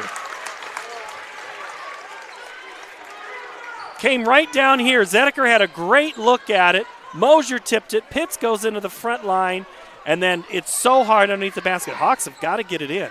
Gage does. Finally get the basketball guarded by Heller. And now you got to think a little bit about fouling here. And who you're going to foul. Mosier loses it for a moment, and then a foul, a pretty ticky-tack one on Tritton. That's only her second, but it is enough to send the Hawkettes to the free throw line. 49.7 seconds to go. Mosier hasn't shot a lot. She's 6 of 14 from the line for 43%. All the Hawkettes are back at midcourt. 4 Maroon players in the one-on-one. First free throw is good. Jasmine Mosier made it look easy, but you know the whole gym is watching her. Lead is now 4. 2-possession game, and the way this fourth quarter's gone, that is a lot. Second free throw, good by Jasmine Mosier. She has 6. Timeout. Dowling Catholic. 49.7 seconds, Dar. Yeah, now they've okay got game. Dowling where they want them. They got Dowling in kind of a little bit of a must-score mode here. Did you see the coach almost like he was breaking down to Russell when they come over? Oh, McAnally? Yeah. Well, he's a former football player. I mean, Yeah. he played quarterback. Yeah. He is a competitive one, and that's the thing. Watching Birdwell and watching McAnally together, it's always hard to have a former head coach be an assistant. Yeah. And that relationship, and they always have to kind of work through that dance of you're the rah-rah, you're the dad, you're the whatever, you're the adult.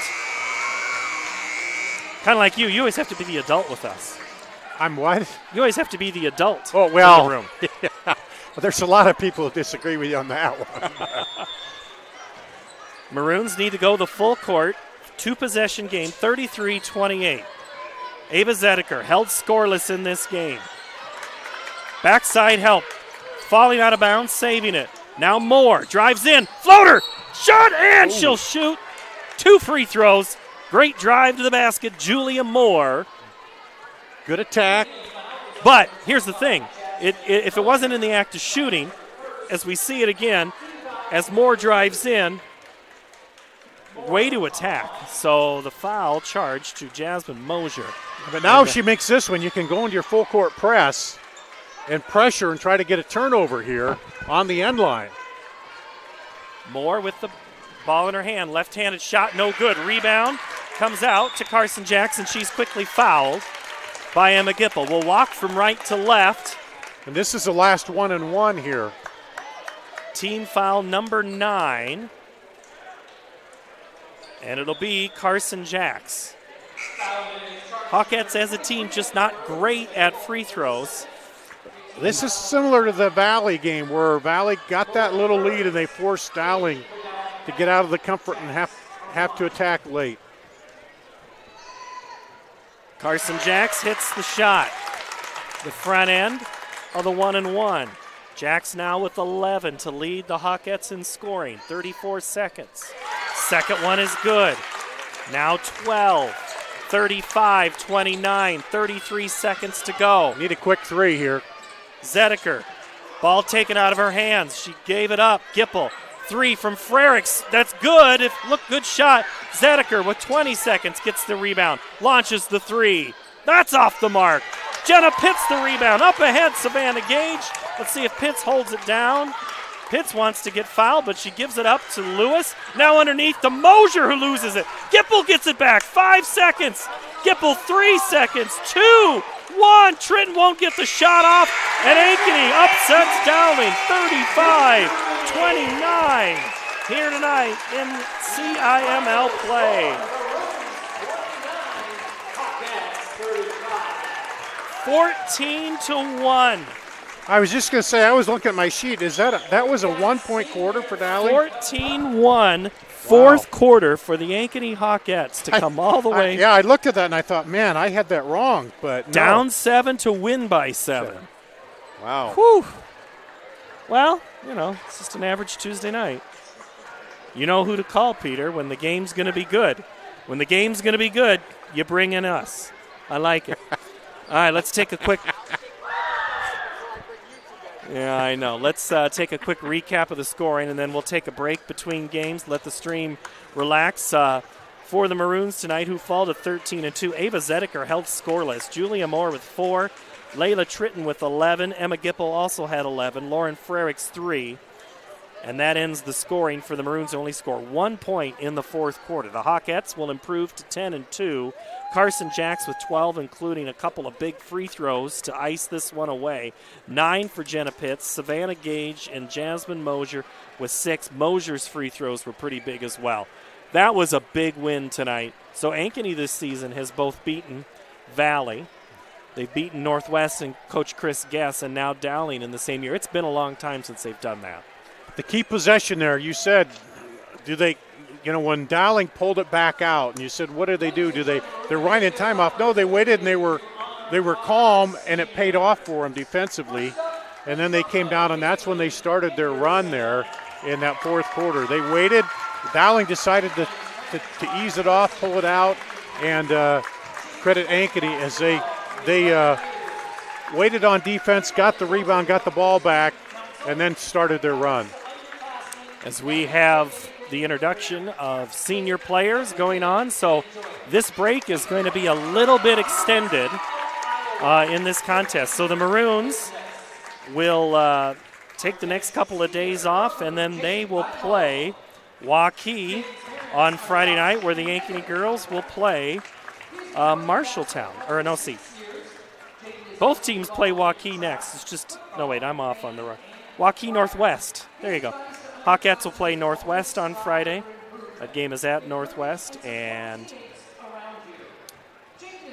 the Warriors will be the opponent of the Dowling Catholic girls. Maroons fall tonight, 35-29. Ankeny Hawkettes the win. We'll have the boys' game. Dar Danielson will have the microphone on that ball game, as we'll have game number 2 of this doubleheader. So long from Ankeny High Gym. Ankeny wins 35-29.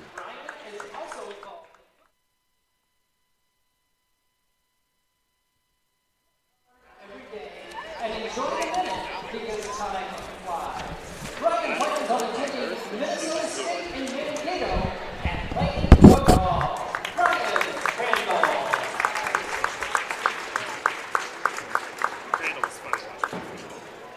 Our next senior is Paul Erridge. Paul Erridge on Carolina David Erridge. He's been playing basketball for 7 years. Paul is also involved in cross country. His advice: treat every practice as if it's your last practice. Paul plans to attend University of Northern Iowa and major in digital.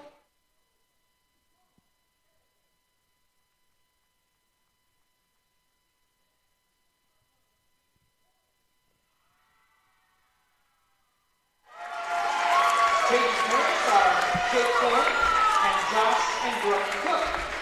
She's been playing basketball for 13 years. Jaden is also involved in softball and track and field. Her advice to underclassmen: always believe in yourself. When others don't believe in you, just prove them wrong. If you want to make an impact, you must be willing to put in the work.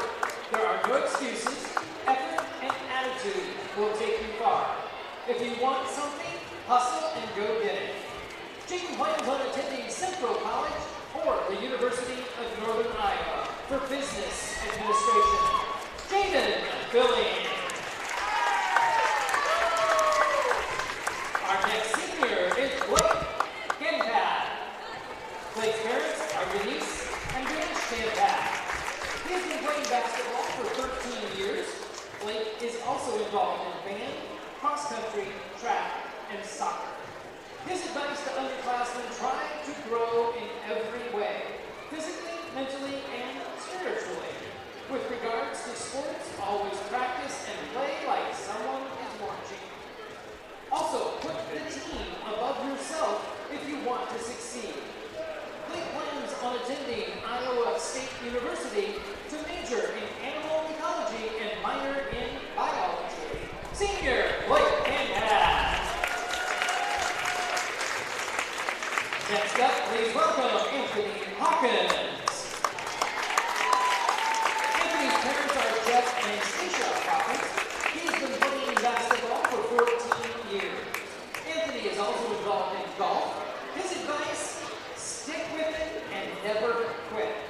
Anthony plans on attending the University of Iowa for journalism and mass communication. Senior Anthony Hawkins.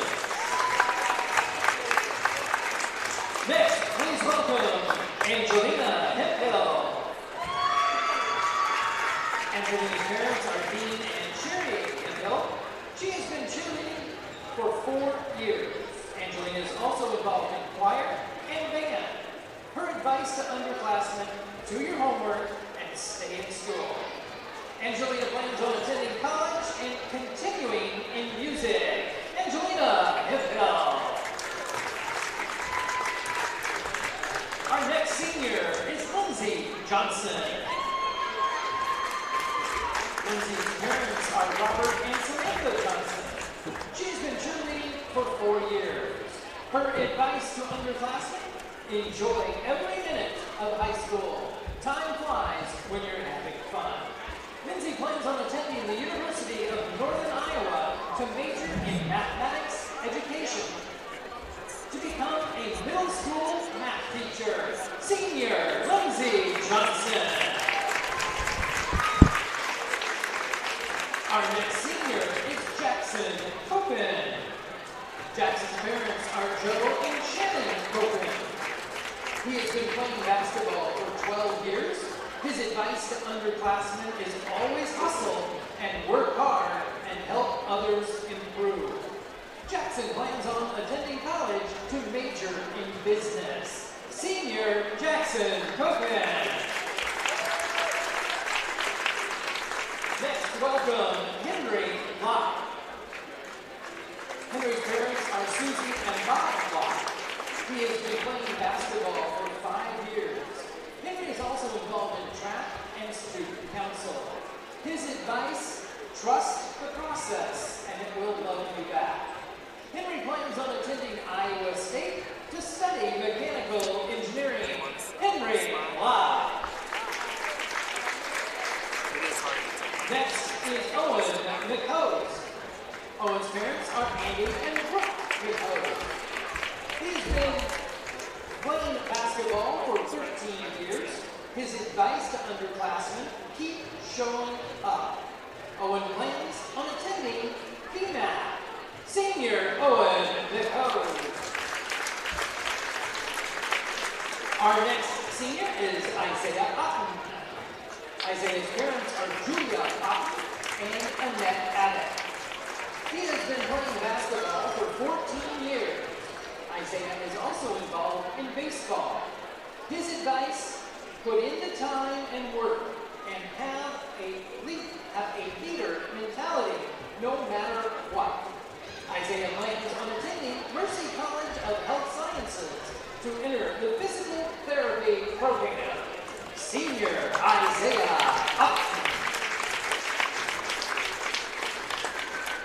Our next senior is Sam Parkinson.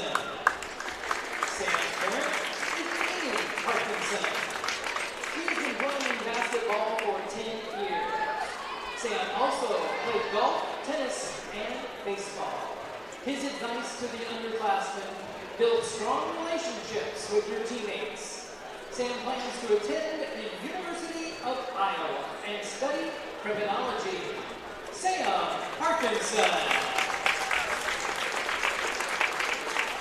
Next up, Piper Pinion. Piper's parents are Dawn and Nathan Pinion. She's been cheerleading for 4 years. Piper also participates in the Sparkle Effect. Her advice to underclassmen, make friends with your teammates. They're the reason it's so fun to go to practice every day and why the last 4 years have gone by so fast. Piper plans on attending the University of Northern Iowa to study ethics and anthropology and to continue her cheerleading career. Senior Piper Pinion. please welcome Braden Simonson. Braden's parents are John and Karen Simonson. He's been playing basketball for 14 years.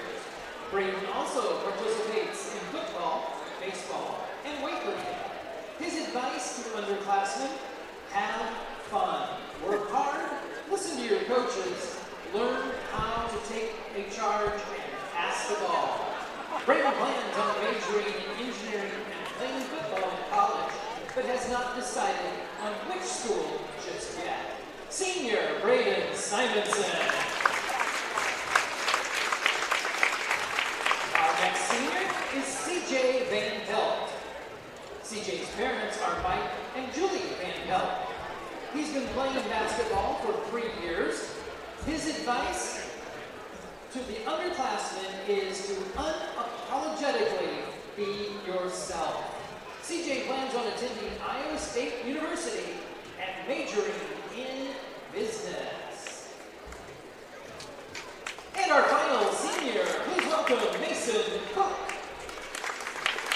Mason's parents are Amanda Chloe and Josh Brooke Cook. He has been playing basketball for 4 years. Mason is also involved in student ambassadors and played golf his freshman year. His advice to the underclassmen: be confident in yourself. Mason plans on attending the University of Iowa for psychology. Hawk fans, what do you say? Let's hear it for your seniors.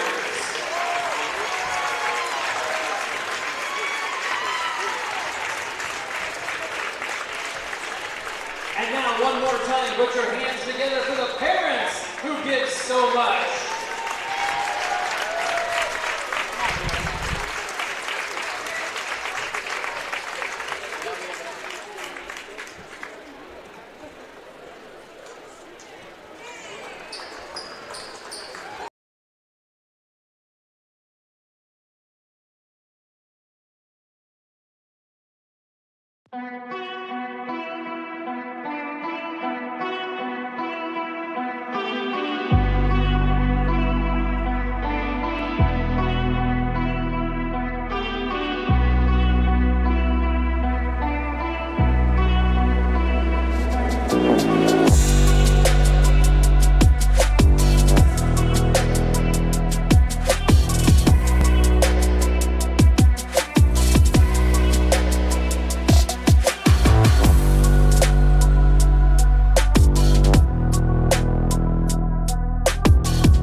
right to it. Nobody does meat like Fairway. Nobody. And if you're somebody who wants to become a master, we've got hats to fill. Quality pay, choice benefits, premium opportunities. There's more in store for you at Fairway.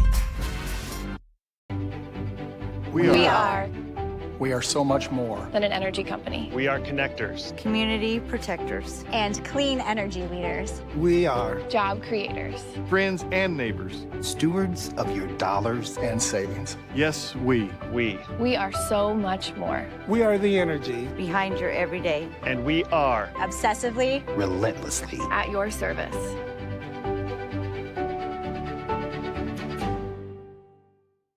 It's the Black Friday sales event all month long at Schottenkirk Chevy Waukee with over 350 qualifying used vehicles, 5 cars under $1,000, $99 payments. Cars will be sold for just $1. No payments until spring 2022. Over $5,000 in door prizes and cash. For a list of our $1, $1,000, and $99 payment cars, call or stop in. Schottenkirk Chevrolet Waukee. WaukeeChevy.com. Hi, this is Chris from Fireplace Superstore, and you've probably noticed there's shortages on most everything in the market today. Well, Heat and Glow has helped us out this year, and they are focusing their energy on their gas fireplace inserts. So if you've got a drafty old wood-burning fireplace and you want to get it retrofitted into a beautiful, high-efficient gas fireplace, come see us. We will have product to sell you. Heat and Glow gas fireplace insert from Fireplace Superstore. 109th and Douglas in Urbandale, just west of Homeacres. Hi, I'm Joe the Car Guy with Westside Auto. I'm excited to tell you about our new lifetime oil change plan. When you purchase our plan, you'll never have to pay for an oil change again. If you get a different car, simply transfer the plan over. If that car's oil needs are different than your original plan, just pay the difference. It couldn't be simpler. You won't have to worry about inflation or prices going up. Give us a call at Westside Auto Pros to get details on the lifetime oil change plan. And remember, when I say lifetime, I mean your lifetime, not just your car's.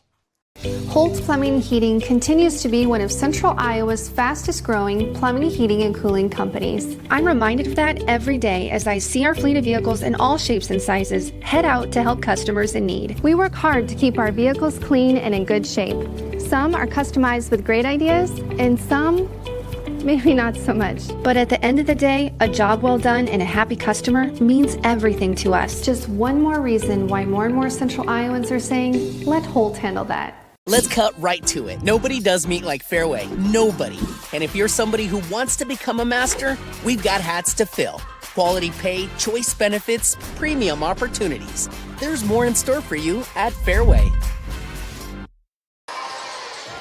Welcome back to Ankeny High School as we get ready for the second half of our doubleheader here on CISN.TV. Dar Danielson, Paul Yeager. As you look on paper, and this is a matchup, Paul, Ankeny at 10-2 and Dowling 4-8, and you're thinking, well, maybe not such a good ball game, but I've seen the Dowling boys, and they're young. They may be a year away, but they really play hard, and they're well coached, and they played some close ball games. A 5-point game that lost to Ames. They were leading Valley in a ball game heading into the fourth quarter before Valley kind of came back on them and beat them in a game I did it here earlier on CISN.TV. So it's another case where you just can't overlook this Dowling squad if you're Ankeny. Well, and you talk about well coached, they're new coached. They're trying to get a new system, trying to figure out how, who, what. Clay Philking is new to the program. He has some parts, but he has a new chance to write his own script. And you're facing tonight an Ankeny team that is just 2 years removed from a state championship. Still a couple of parts. A couple of those guys played for state championships in football 2 years in a row, and also were key parts of your basketball team. You have a transfer and his brother who comes back from Mexico. You have a team that can really sprint out, play well early, but maybe lose their focus just a little bit. When you lose and allow a team who's under 500 to hang around for longer than they should, anything can happen. And you mentioned that. We see the banner up there, and that's got to be a motivation, too, for Ankeny in that was a year where, Waukee well, they're probably going to be the shoe-in to go. Ankeny had a good team, but then they go and they beat him in the state tournament. They got on a run. They got hot. And so, these young kids obviously watch those players, some of them here that were probably on that team, and it's like you're thinking, if we get hot late in the season, we play well, anything's possible. We get over to Wells Fargo. Well, I think we're finding out in 4A boys. Ames and Northwest had a really good game last Friday night. I think those are the top two. It's going to be hard to put Ankeny not in that top 3 or 4 if they're playing the way they can play. But if they were up, I want to say 35 points against Centennial and only held on for a 7 or 8 point win. So they have a tendency, I'll say it again, lose a little bit of focus. But when they're on, they're on. The start of this game, watching Ankeny play, they played well against Northwest for about a minute. Then they all of a sudden, Northwest took off and did what Northwest is doing to everybody. But then Ankeny hung around. The same thing can be true. I mean, you look at Quincy Ferguson, a senior, Carson Brown, a senior, Charlie Stewart, a senior. These guys say it's my turn. We just had senior night. These seniors wait a long time for their opportunity. And as we turn the calendar almost to February, they're going to be ready to play. Yeah. No doubt. Yeah, it's funny how, too, you all of a sudden realize, wait a minute, this is the last high school basketball I'm going to play. So you come out and you want to, finish it strong here tonight. So what do you think Ankeny's got to do here to take care of business? Well, really, Ankeny's got to take care of the basketball. They have to be good on each possession. They have to keep that focus and the maturity. There's been times where they will maybe make some dumb fouls. They've been able to put some of that in the rear view tonight. If they can just do some of that. But it's, again, is details. Do you box out? Do you get that loose ball? Do you make the front end of the 1-and-1 to get your second chance at the 2? How many times we see in the girls' game? Team missed the first front end of the 1-and-1, and who knows what would have happened. The game might have been a whole lot different if free throws went one way or the other. So I think that's what Ankeny's key is. Yeah, and then you flip to Dowling, and for them it's kind of stay that focus and finish, Sometimes it's like they get out there and they look around, wait, I'm leading here. I'm in the lead car, but the other ones are still chasing it, so kind of finish it all. Coach says, hey, we got to match toughness in their effort level. We've got to rebound well and execute in the half court. That was a key in the last game, was executing in the half court. It's so much part of basketball teams right now to run up and down, pull and shoot the 3. That disciplined half-court offense is always tough sometimes, but when you know that that's how we can win, that's what we have to do. And the same for defense. We saw the Ankeny girls. They waited it out, and they got the turnover on defense and then came down and got their run to go on and get the win here. We're just a couple of minutes away from starting lineups here. We'll take a break, come back with more here after this on CISN.TV. Hi, I'm Joe the Car Guy with Westside Auto. I'm excited to tell you about our new lifetime oil change plan. When you purchase our plan, you'll never have to pay for an oil change again. If you get a different car, simply transfer the plan over. If that car's oil needs are different than your original plan, just pay the difference. It couldn't be simpler. You won't have to worry about inflation or prices going up. Give us a call at Westside Auto Pros to get details on the lifetime oil change plan. And remember, when I say lifetime, I mean your lifetime, not just your car's. Our team at D. Armand Ford Indianola are committed to giving you an exceptional ownership experience. As a family-owned business, my dad and I are in the dealership every day to ensure you experience the D. Armand difference. Our core values of hard work, honesty, trust, and integrity are what we build our business on. Experience the difference at the all-new D. Armand Ford Indianola, where you'll actually enjoy doing business. The all-new D. Armand Ford Indianola, DArmandFord.com. Why do businesses succeed? The Better Business Bureau sees the traits of successful businesses every day. It's not easy, but it is simple. The BBB fosters trust between Iowa businesses and consumers. Visit bbb.org. Central Bank opened its doors in 1877 and has been proud to call Iowa home ever since. For more than a century, our family-owned business has worked hand in hand with friends and neighbors across the state to make their dreams a reality. Come visit us at our new location on Hickman and Waukee and see how Central Bank can make it happen for you.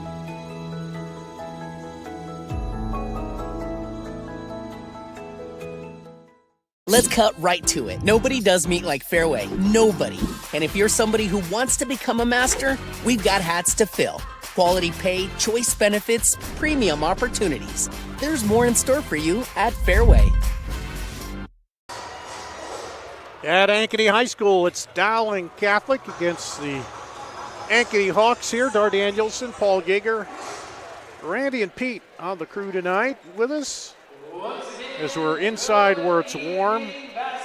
My wife and daughter are loving that I'm out at a ball game because they can turn the heat up. I said, I don't know what's the matter with you people. 56 degrees, that's plenty warm enough in the house. But anyway, let's go to the starting lineups here. Our guests for tonight's CIML matchup. Please welcome the fans, coaches, and players for the Dowling Catholic Maroons.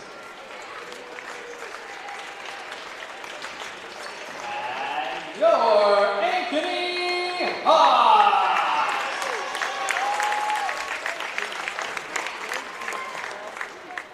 Assistant coaches for the Maroons, Jim Nahas, Nick Wagner, and Kevin O'Hare. Head coach for Dowling is Clay Thielking. Assistant coaches for Ankeny are Nathan Toby, Brandon Johnson, and Mark Roush. The head hawk is Mr. Brett Carlson.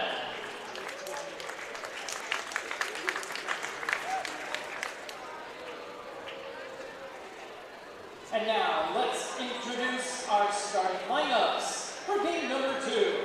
First, for Dowling Catholic. At guard, a 6'2" senior. Number 3, Carson Brown.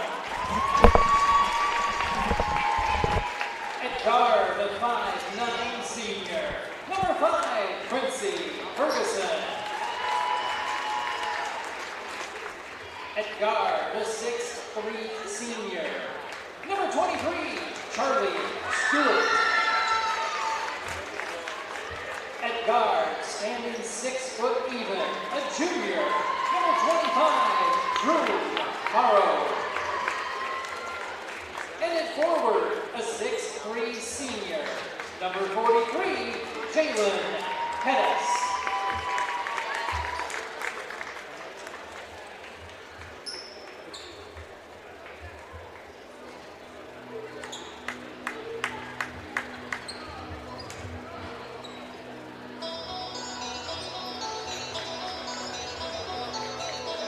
And now, here are the starters for your Ankeny Hawks.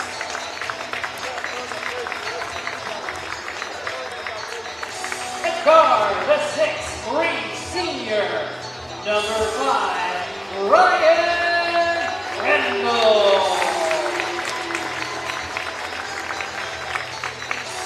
At guard, the 5'10" sophomore, number 11, Carson Johnson. At forward, the 6'4" junior, number 23, Carson Weedy. At forward, the 6'3" sophomore, number 31, Leo Aguirre. And at forward, a 6'4" senior, number 51, Brayden Stevenson.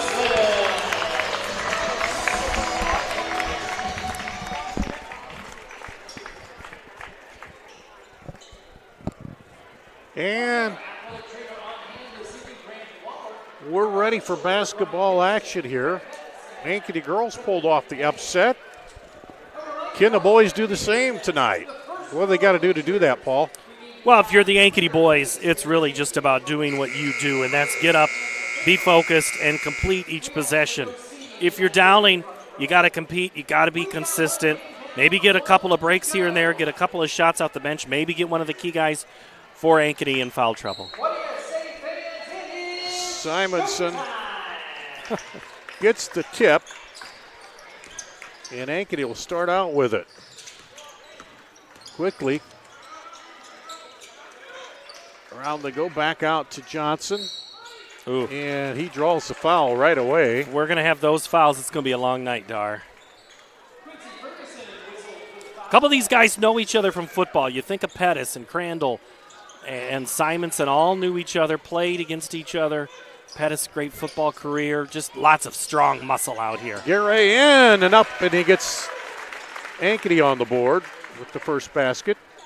Aguirre has a gear, Dar, that inside the paint is just unlike many other players. He just springs to life 8 feet and in. Up top.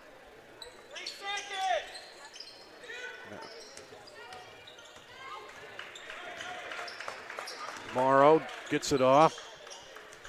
Man-to-man early. Yep. Now drives the lane. Fade away, banker. I don't know if he called that or not, Carson Brown. But right over Simonson. No tie style, it up. no style points, but points. 2-2. Early on, both teams being patient. Down to Simonson. He gets it back outside. Looks at the three. Crandall now drives in, pulls up and banks it off. So it's not only senior night, it's way back night. We're shooting the bank shots here. Stewart, bounce pass, baseline, knocked away by Garay with the defense. He gets it up ahead on the break, tries to go up and under. And hits the bottom side of the backboard. Yep, got too far under there. Out for three, short, rebound, put back, no good. Missed a head-on Charlie Stewart. Those are the plays that can add up and come back to get you if you can't make those gifts that you were just given. Wide open putback. And there's a grab, a reach. It's on Ferguson, that's number 2.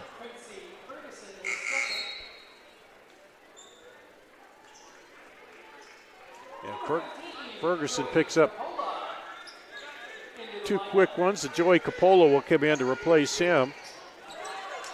And Coppola right away gets it. He'll take it down one-on-one. Dishes back, and just the lay over the top. Had to wait to see if he was maybe going to flush that. I think everybody did. Yeah. But Jalen Pettis ties it up. And then a foul on the floor. So both of those guys, as I talk about with football, the physicality, it just looks like Simonson was looking for contact there on Pettis, and Pettis was kind of like, what are you doing, man? But Pettis is the one called for the foul.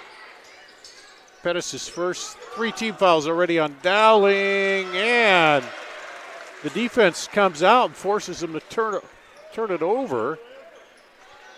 As Drew Morrow came way out there defending, kind of like football. Well, Ankeny had to go over the top to try to get that ball in, and it just kept drifting and drifting towards the maroon sideline, and then Morrow did a great job of just guiding him out. Back over to Coppola. 3 is off, no good. Aguirre with the rebound.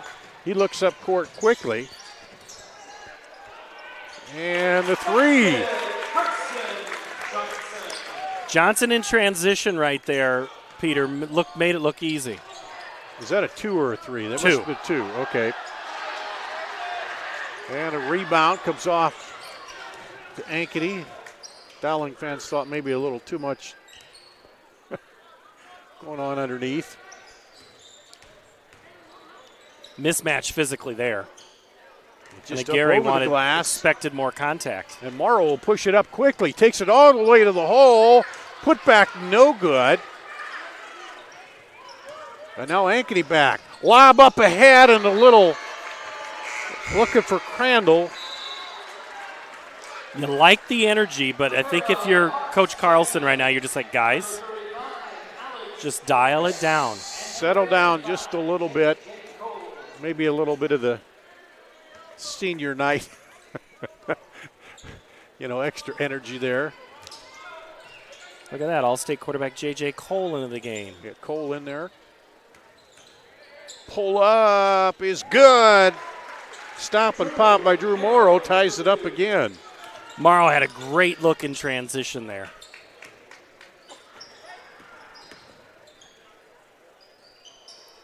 Outside, they're rotated around. Johnson. He pulls up the free throw line, and Coppola knocks it away, but it's called for the foul. Coppola whistled. That's his first, the 14th foul.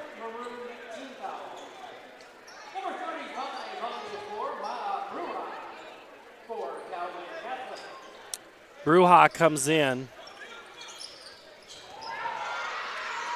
Yeah. I'm not sure how that wasn't traveling. I mean, I know he didn't have possession. Nice cut by Crandall. Right, but good look inside this time. Crandall finishes.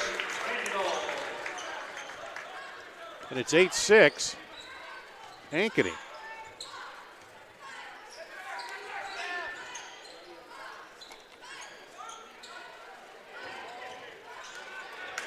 Rebound, pull down. Spin up and one. We'll get 2 shots.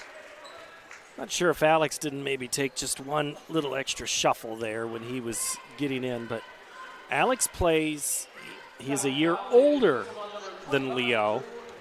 Alex in Mexico last year as a student, now is back in the States. This is the first one.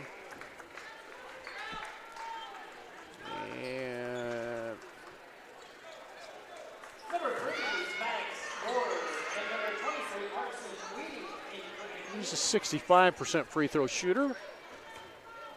He'll get one more here. Ward and Weedy come in.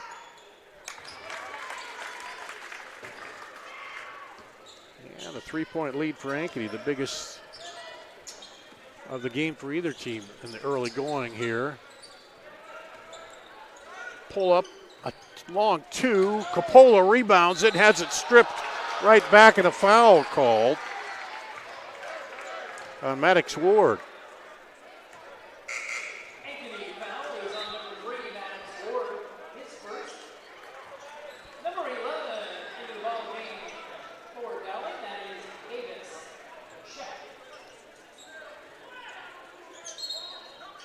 And then a little bit of pushing inside there.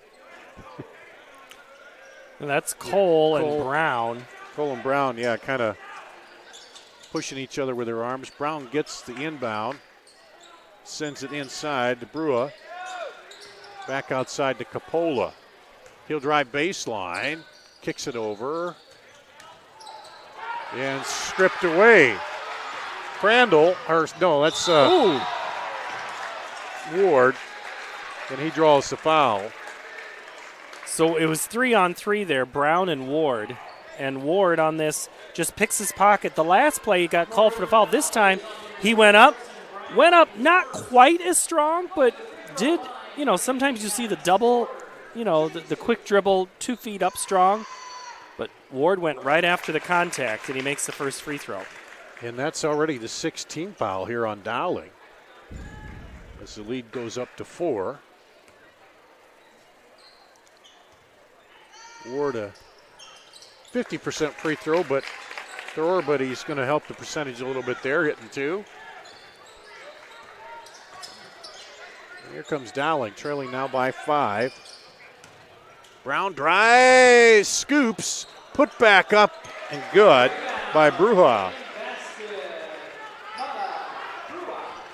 Ends a little bit of a run there, a 5-point run by Ankeny. Johnson drives in, pulls up, gets blocked by Coppola. Cole turns and fires, no good. Rebound to Ankeny, Ward. Johnson back down, runner in the lane, no good. Cole will just take it.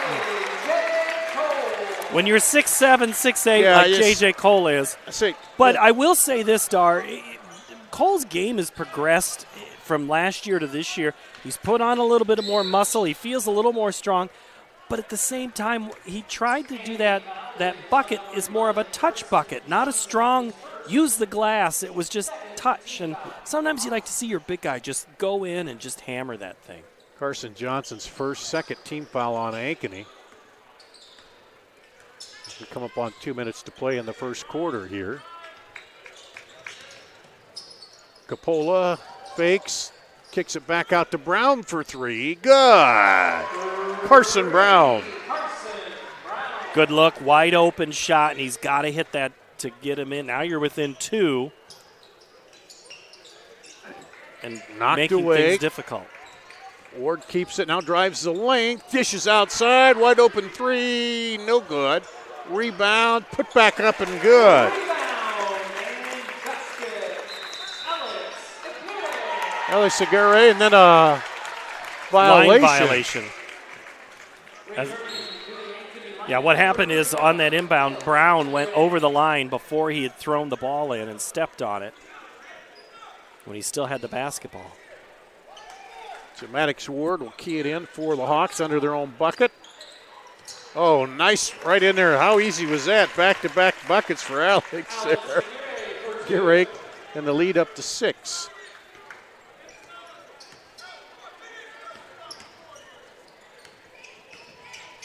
Across the top. Over to Capola, to Brown. Brown will launch the three off the iron, no good. Rebound to Ankeny. Here he drives, and Capola ties him up. That'll go back to Dowling. That's a good call right there. I don't think that there was any advantage there. That was a straight-up good defensive play. Yeah, and he grabbed ball. He did swat at it.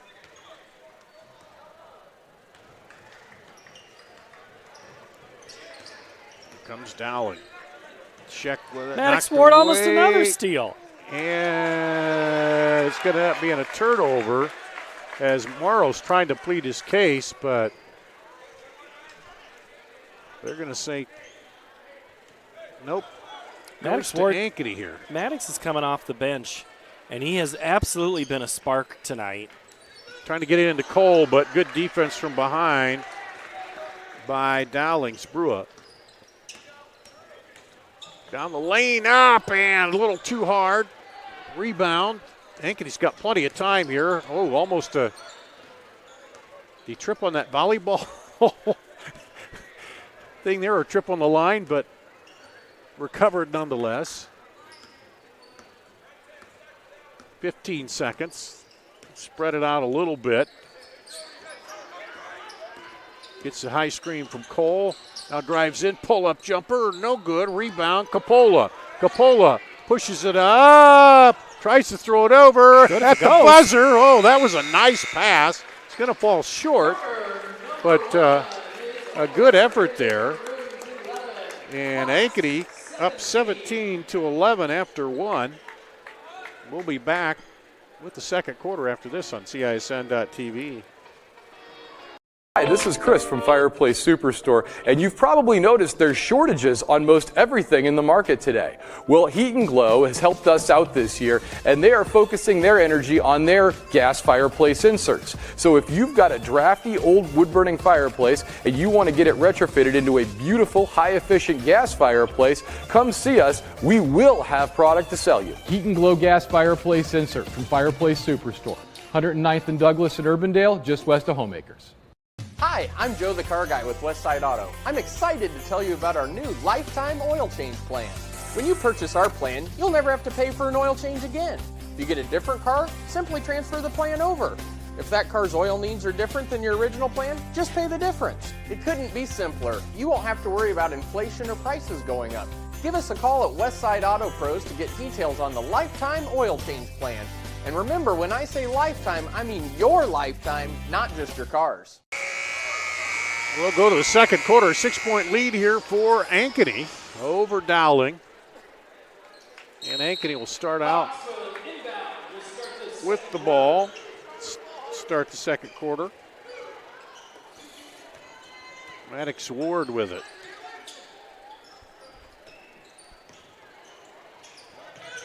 Back in there, Simonson. Outside for three. Good! Ryan Crandall. We didn't see a lot of Crandall in that first quarter. He kind of spent a lot of time on the bench, but he comes off fresh legs, and it works to plan so far. Coppola looked at the three, drove, missed it, kicks it back outside for three. No good. Rebound. Put back up and good. Also didn't see much of Pettis either, but man, he's physical. Yeah, Pettis puts it back up. Gary gets it off. Kick out to Ward, back up top. Crandall. Crandall spins at the free throw line as it knocked out of bounds by Charlie Stewart.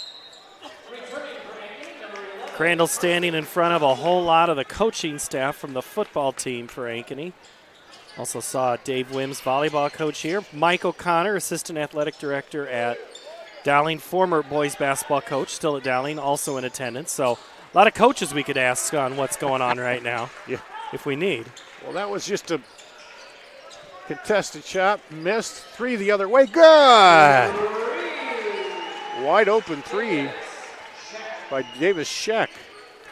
Dowling's been open a lot on these threes here, Dar. And Coppola just goes up on his tiptoes and pulls that one away. So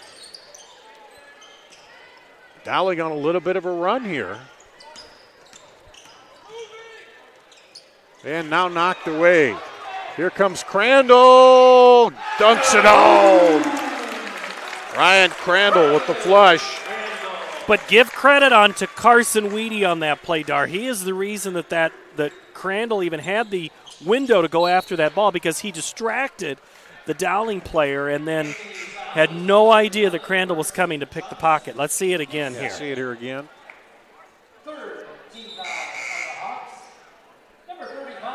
Yep, right in there. The good good distraction routine. And just a run out and boom.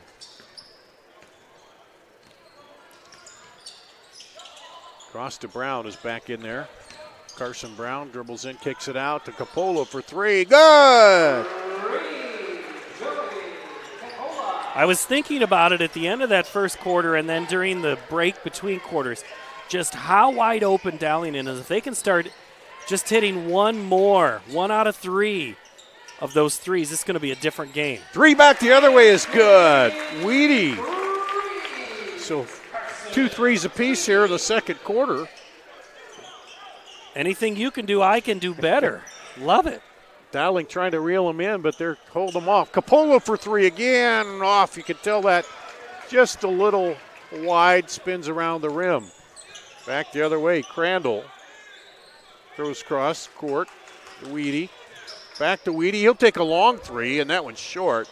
Coppola on the push out. Has a man up ahead. Gets it to Brown. Nice move with the body there. Carson Brown. Going to need your bench if these teams are going to run like this. Yeah. Crandall pulls up, free throw line, spins out. Brown with the goes up high for the rebound, gets it to Coppola. Coppola's been a little spark when he comes in. Here's a three. That one's off. And battle for the rebound. He tried to save it under there, Pettis, but now back to three. The other way is good.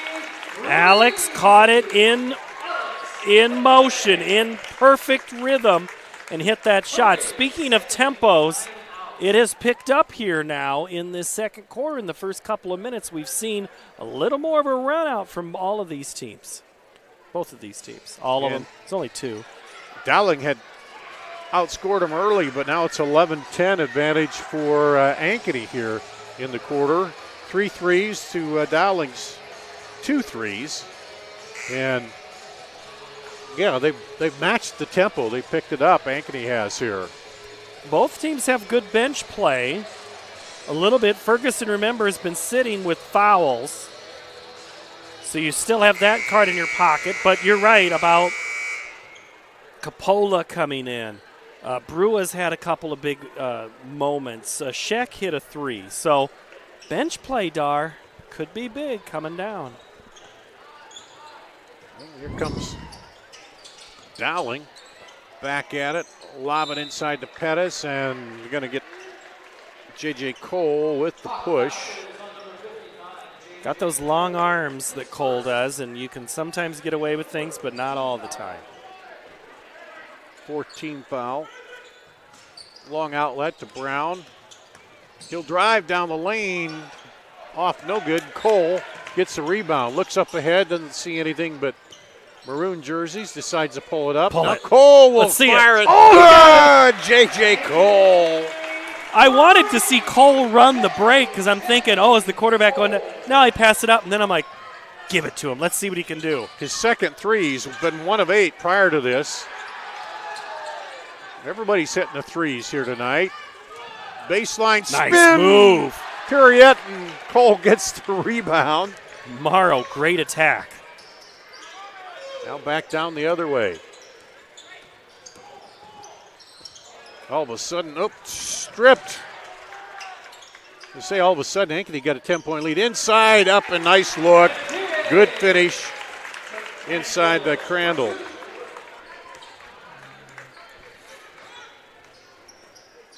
And it's been a while now since Ankeny's gotten some points. Down the lane, pull up. Oh, almost the and one.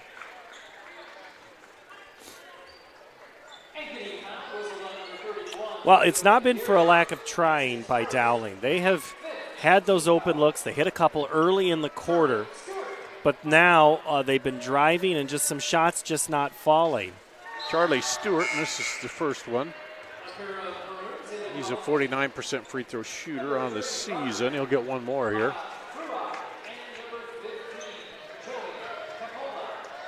Capola and Brua back in there. Second free throw out, no good. Crandall pulls it down. Yeah, and saw that one a coming. strip from behind. Morrow goes up and lays it in.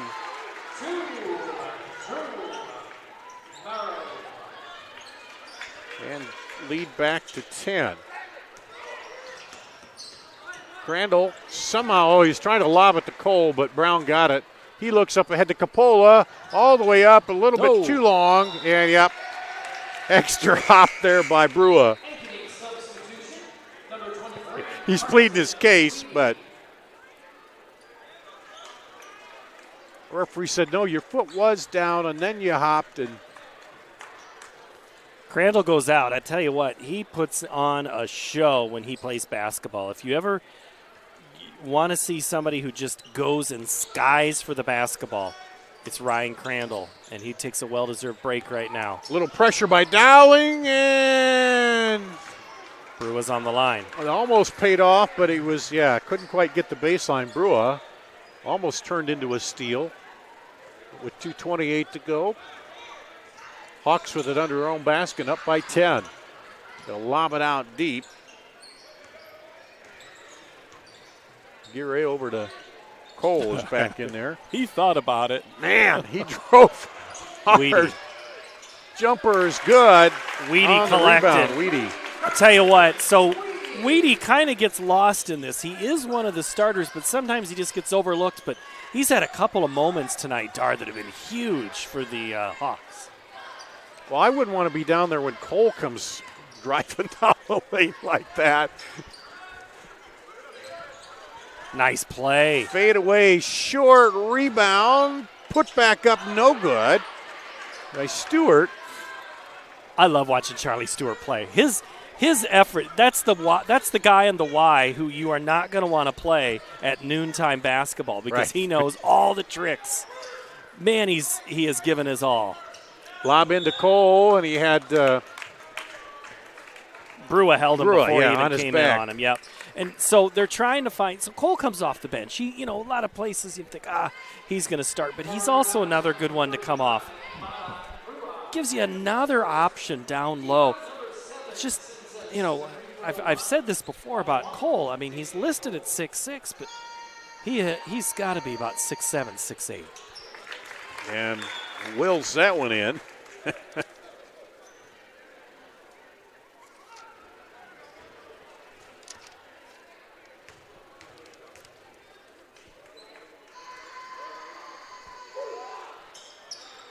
So that'll give him 7. He's got a 2, a 3, and 2 free throws. So he scored every way possible here so far in the first half, and it's a 14-point lead now for Ankeny.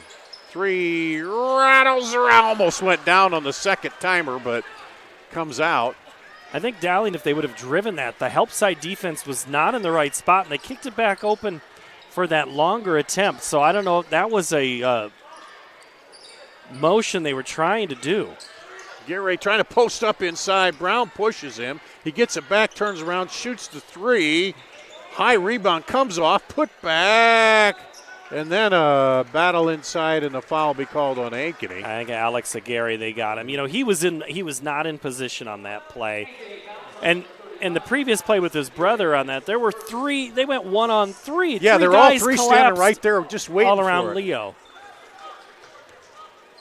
So they understood the assignment of whenever Leo Aguirre gets the ball, we have to collapse on him. Stewart gets it to Brown. Good idea. Yeah. Brua pops the 3.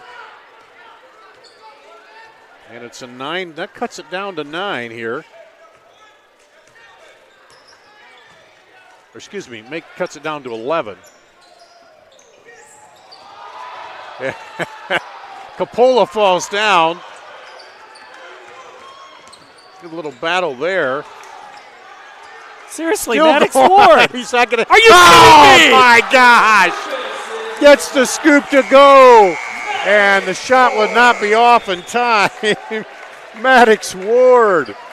Can we see that again? Coppola and Ward going at it, and Ward ends up with the body control and scoop. And gets it to go. Don't play Maddox Ward in pool. That guy will take your money right there with those type of cue shots and angles. 39-26 here. Ankeny up at the half. We'll take a break, come back and check out the first half scoring after this on CISN.TV.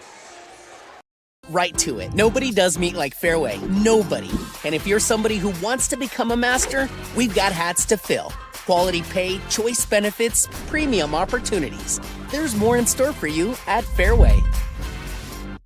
It's the Black Friday sales event all month long at Schottenkirk Chevy Waukee with over 350 qualifying used vehicles. 5 cars under $1,000, $99 payments. Cars will be sold for just $1. No payments until spring 2022. Over $5,000 in door prizes and cash. For a list of our $1, $1,000, and $99 payment cars, call or stop in. Schottenkirk Chevrolet Waukee. WaukeeChevy.com. We are so much more than an energy company. We are connectors, Community protectors. And clean energy leaders. We are Job creators. friends and neighbors. stewards of your dollars and savings. Yes, we. We are so much more. We are the energy Behind your everyday. And we are Obsessively relentlessly. At your service.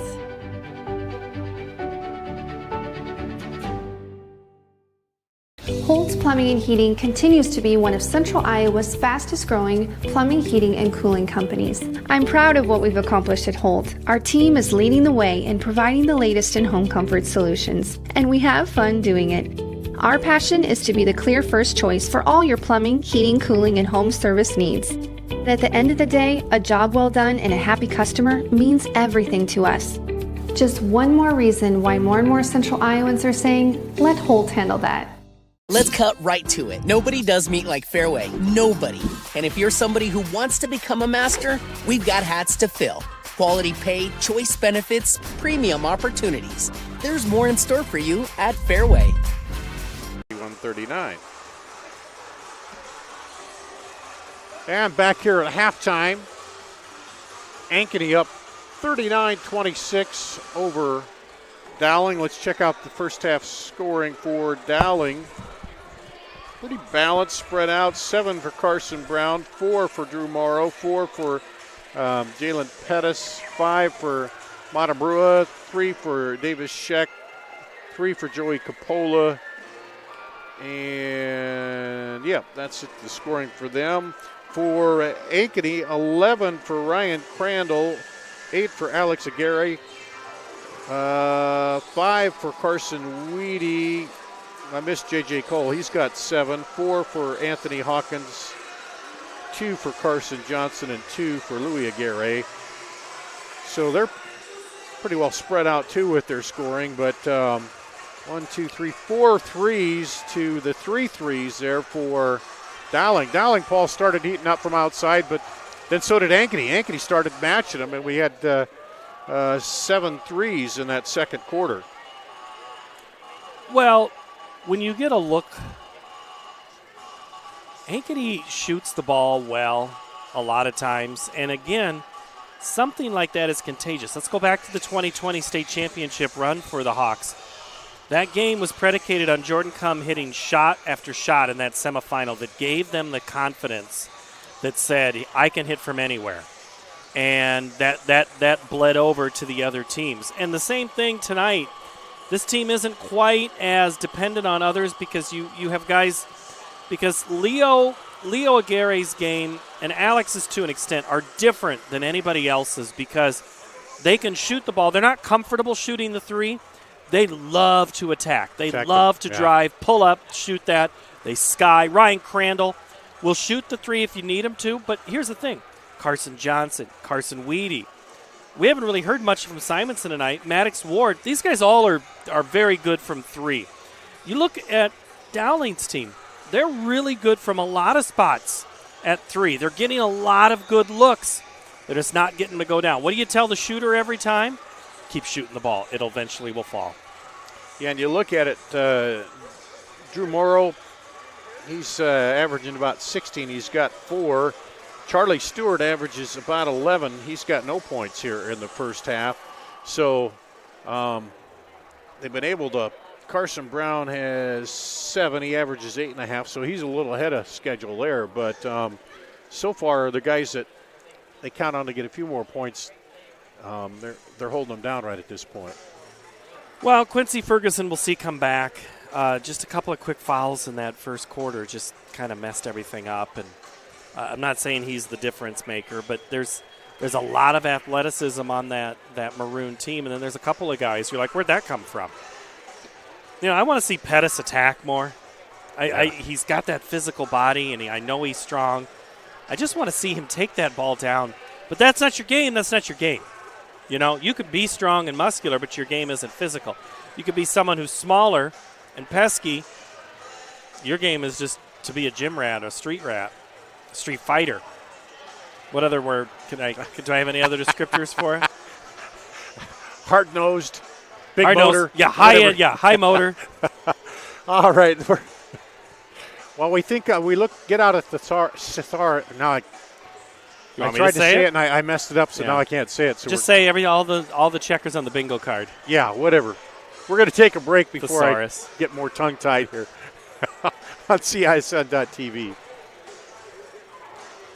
At DeArmond Ford Indianola are committed to giving you an exceptional ownership experience. As a family-owned business, my dad and I are in the dealership every day to ensure you experience the DeArmond difference. Our core values of hard work, honesty, trust, and integrity are what we build our business on. Experience the difference at the all-new DeArmond Ford Indianola, where you'll actually enjoy doing business. The all-new DeArmond Ford Indianola, DeArmondFord.com. Why do businesses succeed? The Better Business Bureau sees the traits of successful businesses every day. It's not easy, but it is simple. The BBB fosters trust between Iowa businesses and consumers. Visit bbb.org.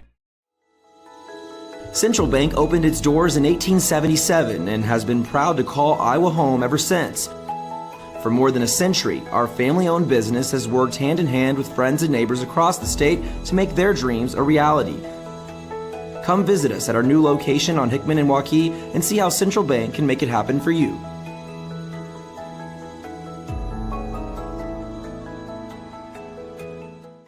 Let's cut right to it. Nobody does meat like Fairway. Nobody. And if you're somebody who wants to become a master, we've got hats to fill. Quality pay, choice benefits, premium opportunities. There's more in store for you at Fairway.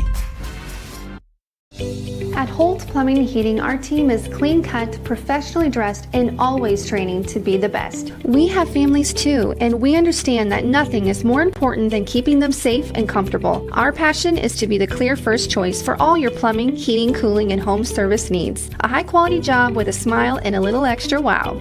I would like to personally invite you to experience Holt Plumbing and Heating and find out why, for over 70 years, families all over central Iowa say, let Holt handle that.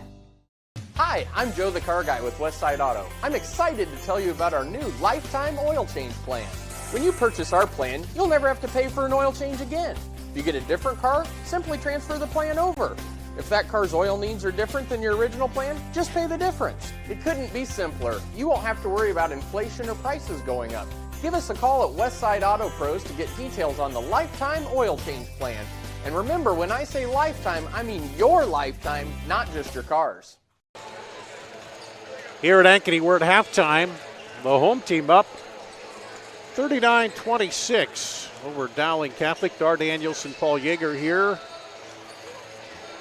And let's go into the locker rooms. Clay Keelking, what was he saying to the Maroons here at halftime?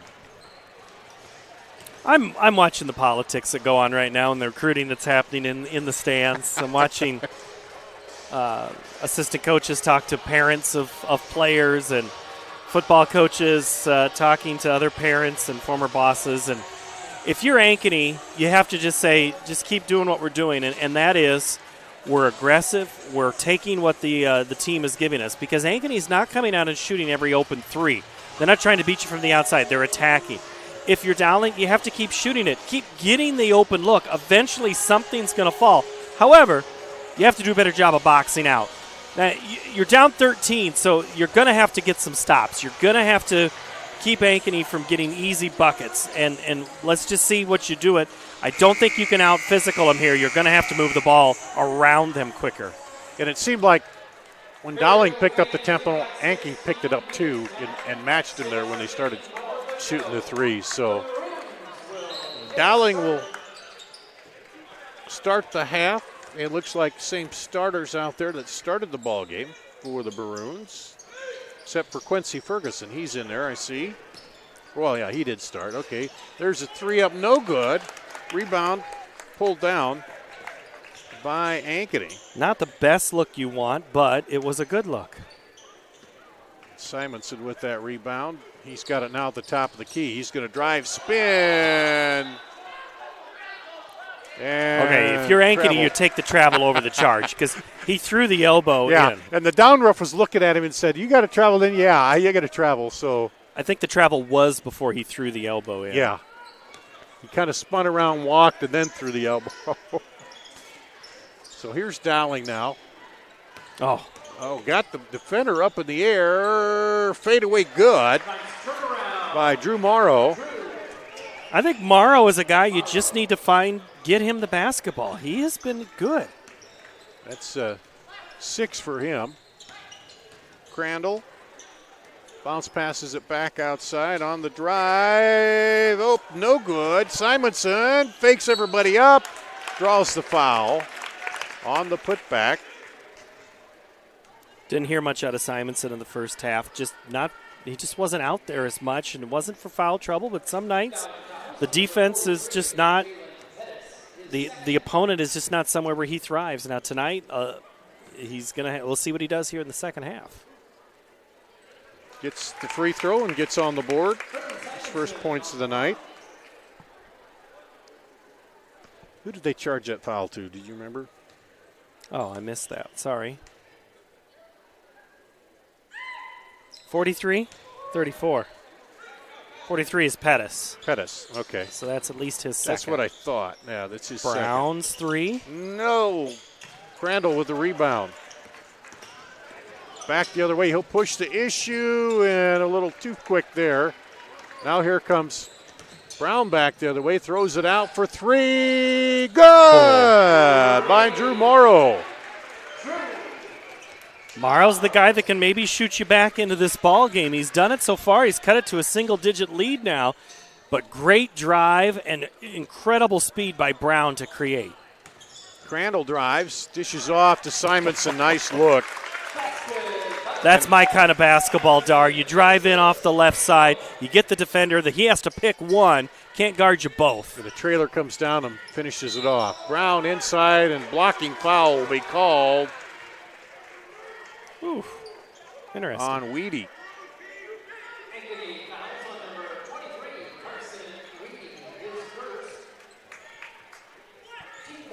His first team foul number 1. Into Brown, out to Pettis. 3 again as this one's off. Look out for the baby. Almost to where the baby is in the front row over there. But it's got plenty of protection down there. It's got half the basketball team over there. Who doesn't like a baby? Oh, man. Up top, Crandall for 3. Good! Ryan Crandall with 14. I've watched Ryan Crandall a lot play basketball in this gym, and he just gets better and better. Just so strong, so smooth. What a good player. Stewart drives in. Oh, almost got the and one, but it rolls off. See how Simonson just goes in. Oh, this is the foul replay there with that Charlie was fouled, Stewart. I like Stewart's nose for the hoop, too. He knows how to get a good shot off. He had a couple of good looks in the first half here. He's only no points, but I just think he's in the right place at the right time. 0 for 3, trying to get off the schneid he does with the free throw, so 1 for 4 from the free throw line. And it's 13, Crandall. To the wing, looking to Simonson, cutting down there. Now lob into Simonson, got Pettis on his hip, and one! I don't know who you call that one on, but let's see how this one. Simonson, again, he's just a physical. I mean, you could see his strength, but he just has such great body control that he's able to get. He's able to get Pettis up in the air. Pettis is third. Simonson to the line. Completes the three-point play. 6 points here in the third for Simonson. Oh, Crandall just picked Ferguson's pocket. Crandall back the other way, gets it. Ferguson picks his. Back away. Up ahead, a nice defensive play to knock it away by Leo Guerre. Hey, Stewart's not waiting for – he knows he was up at 1 against 4, but he had the odds and the angles in his favor. They at least get the basketball back. I'd do that again. Yeah, he had just a bit of a lead, but as he slowed up, Gary came in and popped it away. And now Quincy Ferguson will inbound it over to Bruo, is in there. He'll throw it back up top to Brown. They'll reset. Dowling's got to start stringing a few points together, and there's a jump ball. I think Brown thought he was reached in once, twice, if not 3 times on that play. But he kept the ball so low, allowed the defender to get in there on him. Little pressure here. Johnson with it now. Getting late in the count. Finally over. That had to be about 9. Cross court for 3. No good. Gary with the rebound off the. He pushed off though. Alex pushed him with the left hand. And then always the turnaround. What? I rebounded that cleanly. No, I was going to position. And you know, there could be some truth to that. Yeah. Because the way bodies get up and you just catch them at the right time, but that was a foul. Sheck back in there for Dowling. Sheck had a bucket in that second quarter, kind of kept Dowling alive, but they're going to need a couple of more buckets here and some stops. Get it back over tomorrow. He drives in, runs into Simonson, back out for three is short. Brewer had an open look, just left it a little bit short there at the top of the key, and Cole is going to come back in, replacing Simonson. Looks like a 1-2-1-1 press coming again by Dowling. What they're going to try to do is, as soon as on the inbounds, force a mistake, and it was tipped away. They're going to, if you go left or right, see. Now Ferguson says, what? Did we touch it? Coach didn't think they touched it either. And there he thought there was a shuffle of the feet. Aguirre behind the back. Oh, nice look across court, but it's blocked. Drew Morrow got his hand in on Cole. Cole's just got to take that ball up stronger on that play. And we're going to have a technical on the Dowling bench, right? Yep.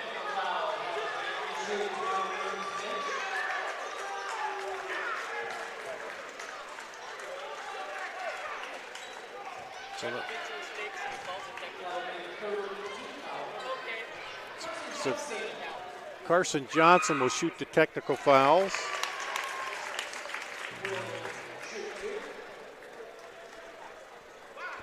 And he'll get one more. Hits them both.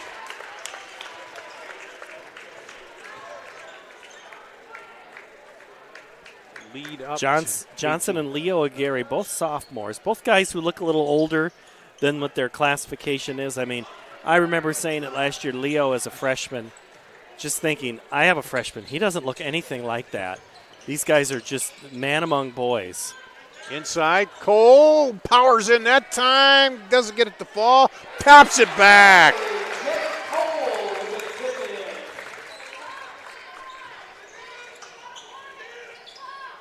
Nine for J.J. Cole. And a 20-point lead here now for Ankeny. Down on the baseline, Brewer drives, reverse layup. That's just how they teach it.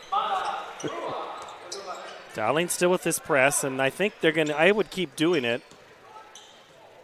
Oh. Three, nope, off, no good. Cole battles through, fakes, puts it up, and some power out of the big man. That is the type of play you love to see big man. That is old school big man moves right there. Power dribble back on the floor, a little risky, then went up strong. Oh, what a pass, and stolen away by Cole. Now Cole will lead the break all the way down, coast to coast, can't get it to go, but he draws the foul. He put the ball, he carried that ball like he was trying to get into the end zone. He put the ball over the top and just put the shoulder down. Morrow with the foul. His second 14th foul.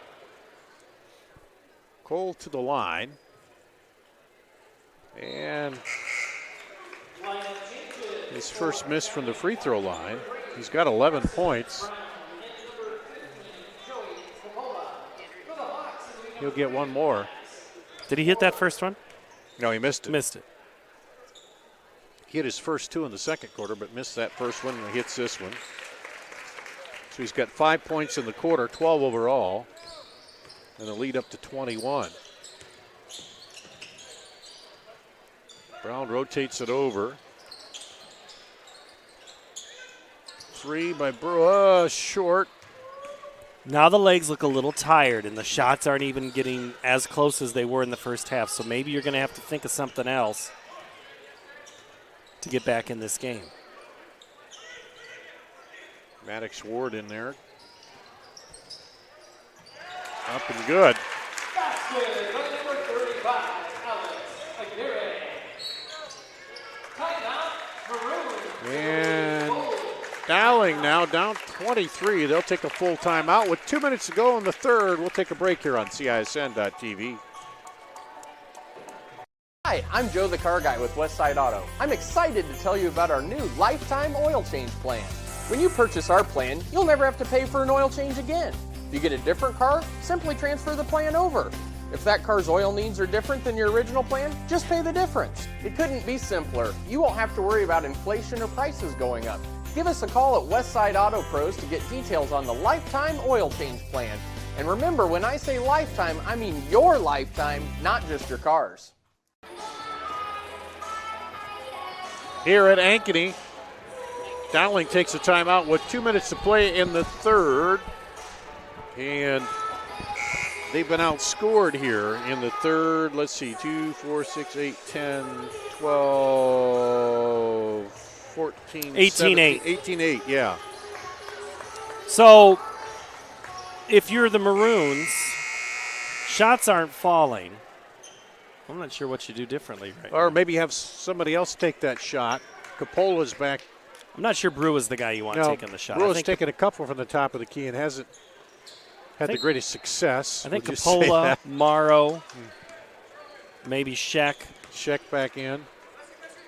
Now Brown. Oh, he thought Brown was going to cut and almost gave it back to Cole. Now into Cole. Bounce pass.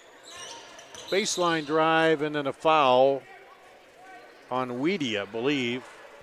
Yeah, they did a switch on the defense there, and then on the flip, it's got a little mismatch. Second on Weedy, 14 foul.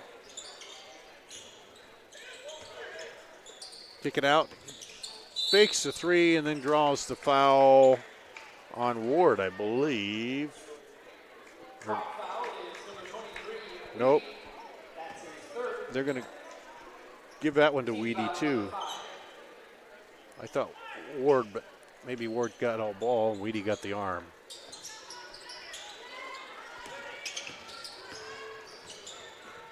Check drives and blocked by Cole. They call that goaltending. They're going to say goaltending. They're going to say it counts. Let's take another look at that.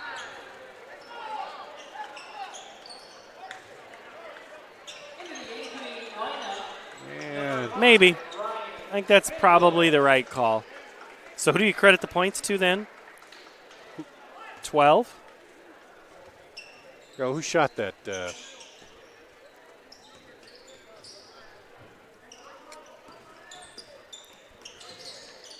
Oh, nice. Oh, there's a steal. Up and good by Sheck.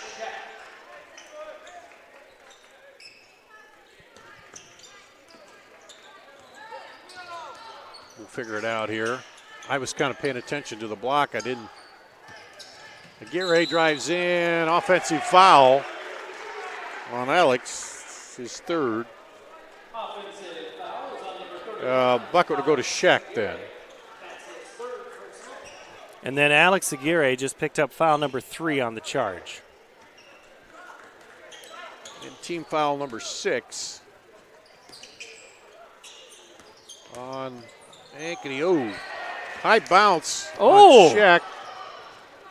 Up ahead, Crandall, double clutch, no good. Put back Cole, and a foul on the putback. I'm not sure what was more impressive on that play, Dar. If it wasn't the steal, the behind the dribble pass by Cole, or just the absolute rise to the occasion by Crandall to get the two.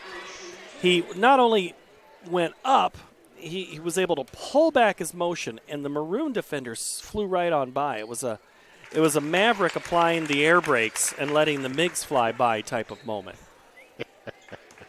Has that one been used before? You're dating yourself a little bit, but has that new movie come out? No, it's not. It still hasn't come out yet? It was supposed to come out in like 20. Yeah, it was supposed to come out, and they've delayed it, but now Maverick. But yeah, I got it. Brown drives, tries to spin and throw it off the glass. And now Ankeny, let's see if they play for a 1 here at the end of the quarter.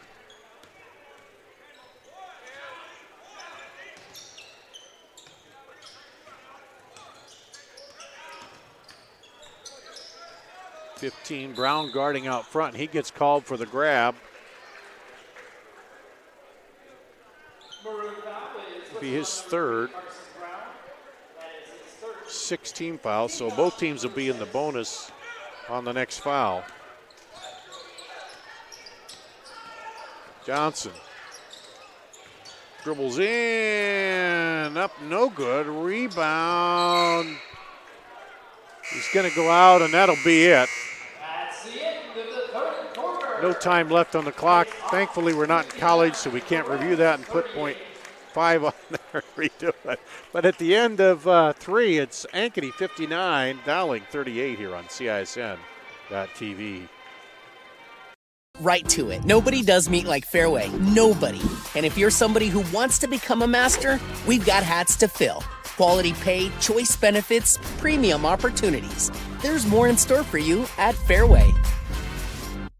Why do businesses succeed? The Better Business Bureau sees the traits of successful businesses every day. It's not easy, but it is simple. The BBB fosters trust between Iowa businesses and consumers. Visit bbb.org.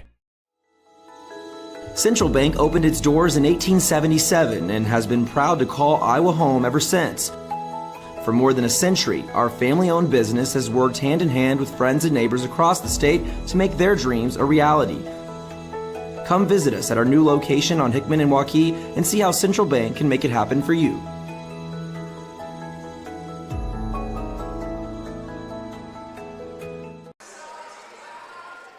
Here at Ankeny High School, Dowling will start the fourth quarter with a 21-point deficit here. Dar Danielson, Paul Yeager, Randy at the controls, Pete on the camera. And Dowling, a lot of points to make up here. Brown on the drive, draws the foul. It's a good drive. That's a good play. You know, get Ferguson going. He had those 2 fouls early in the game and just has really struggled to be in any type of flow, and that's a good drive. Randall's first, no, I was Ferguson. I'm sorry, I said Brown. And can't get the free throw to go. Quincy Ferguson will get one more. He's shooting 50% on the season. And that's what he gets here.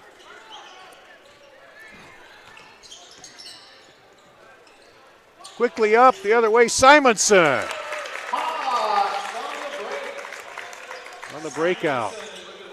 Back the other way, Pettis leaves it short.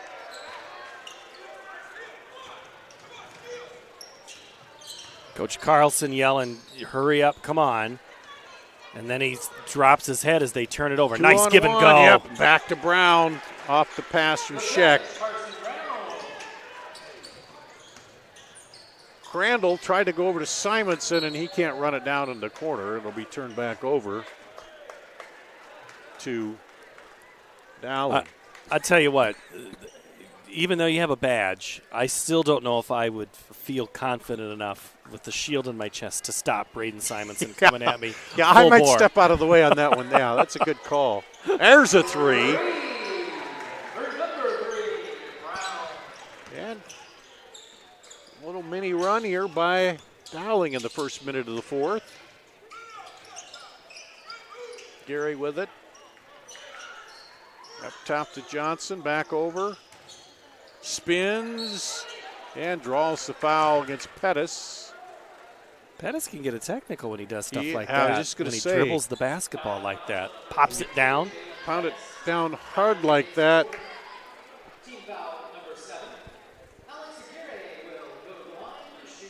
A lot of times the officials understand there's frustration, but sometimes things like that can lead to a tee. There's point number 11 for Alex off the bench.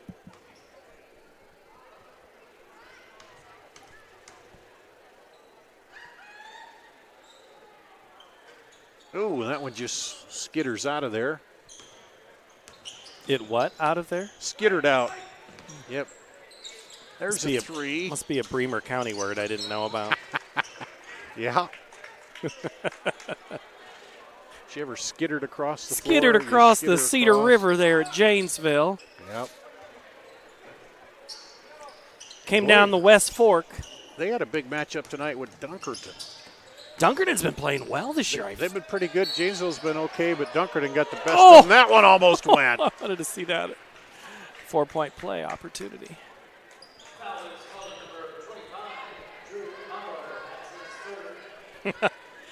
Apparently, the officer that tried to stop Simonson, Officer Miller, he is, quote, awesome by one of the students here at Ankeny High.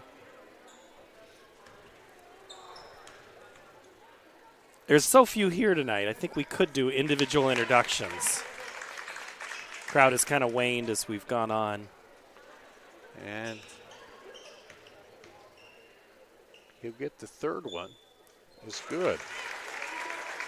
Carson Johnson gives him 7 points. Shoot it. That now one. we're going to have 3 free throws the other way. I told Peter this game, he was, I'm looking forward to the boys' game. I go, you like watching free throws get shot over and over again? Welcome. Quincy Ferguson to the line for 3. Gets the catch and drop on the front of the rim here in the first one.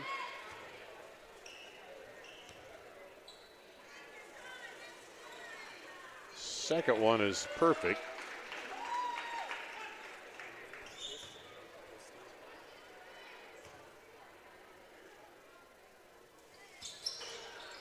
Third one rolls and down, so he's 4 out of 5 free throws, and then a little bit of talking here, and now the referee's getting Pettis and Simonson together and saying, hey, guys, we're here to play basketball.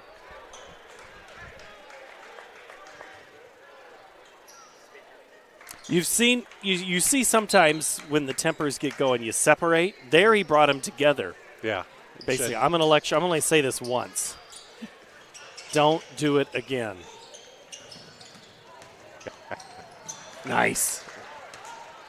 On Way the to go, breakout, race to the basket and one. Sheck.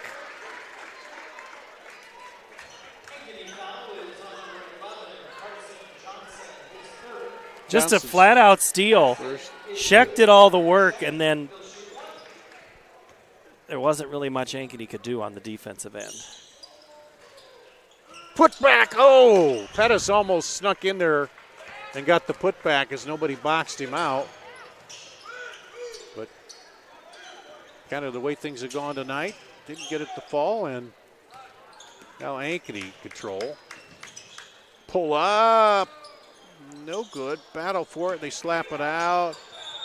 And then a foul will be called on Carson Brown, his 4th.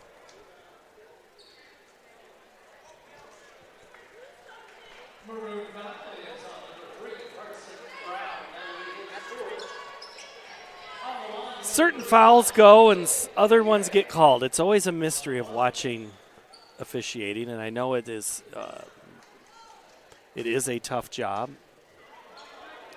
Gary misses the 1-and-1 there. Those are the ones that are just frustrating to watch as a fan. That's him. Oh. That one bounced off the top, and there, maybe sounded worse than what it was, but. Alex Aguirre just picked up foul number 4.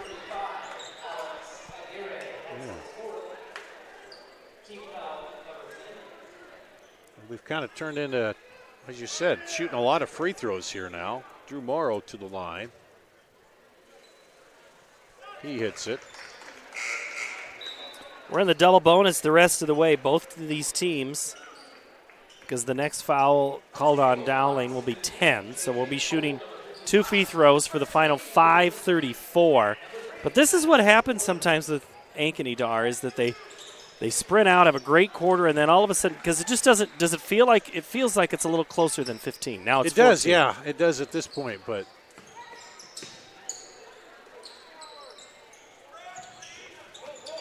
they don't seem like they're playing like they're worried, You just spread it out, like you say.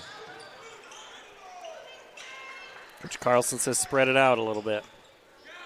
Morrow on Johnson there. Maddox Ward gets it. And then a foul underneath. Is that Pettis? That's Pettis. That's it for him. Let's see. Nope. Oh, it's Morrow. That's Morrow's fourth. Johnson shooting 2. Whoa! All 8 of Johnson's points have come in the second half. And how many points do you have for Leo Aguirre? Just a second.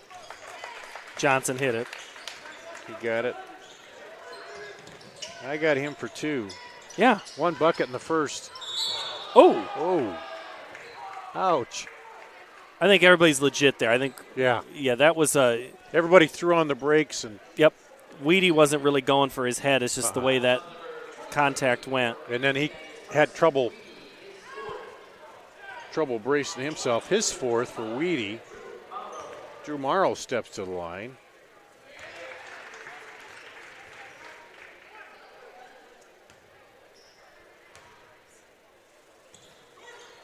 This is that one. Pulled down by Cole.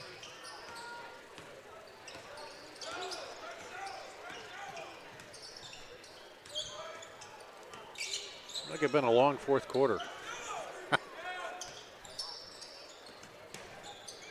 Top to Weedy.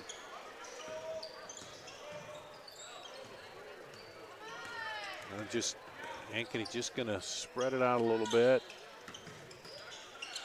Take their time. Cole gives the high screen there to Coppola. It's Johnson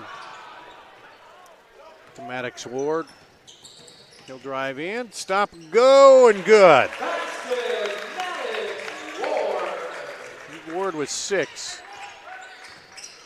And we're halfway through the fourth. Brown down the lane, try to get it into Pettis, but Cole takes it away.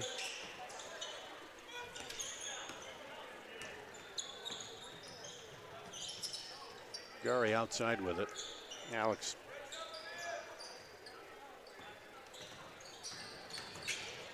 And nice look into Cole. Put back is good by Weedy. Crashing the boards, Ankeny.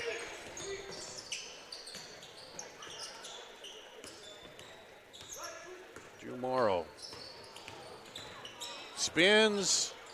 Throws it into the middle. Coppola picks it up. Oh! Just about. And then a block by Cole. Says, no, sir, Mr. Sheck. If I'm Sheck and I see J.J. Cole running out at me. Watch this rejection. Just boom, right back. Almost hit it right to his mom where she's sitting. Brown drives and one. Good drive by Carson Brown. You know, he plays at a different level than some of these other guys. And he knows how to attack the basketball. And he has pretty good control of his body, too. Some guys just play a little too reckless.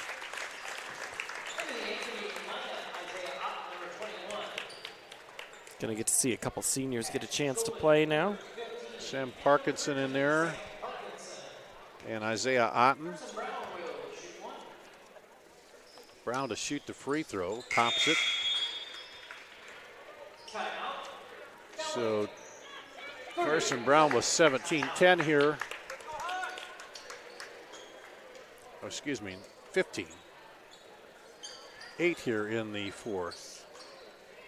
Was that a full timeout or was that a 30-second timeout? Okay. Well, after tonight, Dowling Catholic will play on Friday. They'll host, or they'll play Waukee, then Johnston and Ottumwa. Whereas the Ankeny boys, they will play Waukee Northwest, Ames, and Fort Dodge. So two of those teams incredibly tough. Ames and Northwest. But a chance for them late season to go up, you know, and against some good competition and say, hey, where are we at? Those teams battled it out, Waukee Northwest and Ames, into a tight up ahead, lob to Cole, and he puts it away. For point number 14. Taman Lipsy is everything is advertised, and he's got a good supporting cast there for Ames.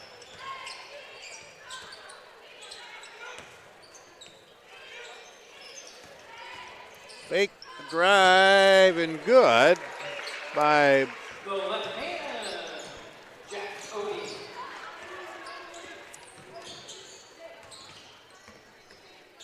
Jack Odie.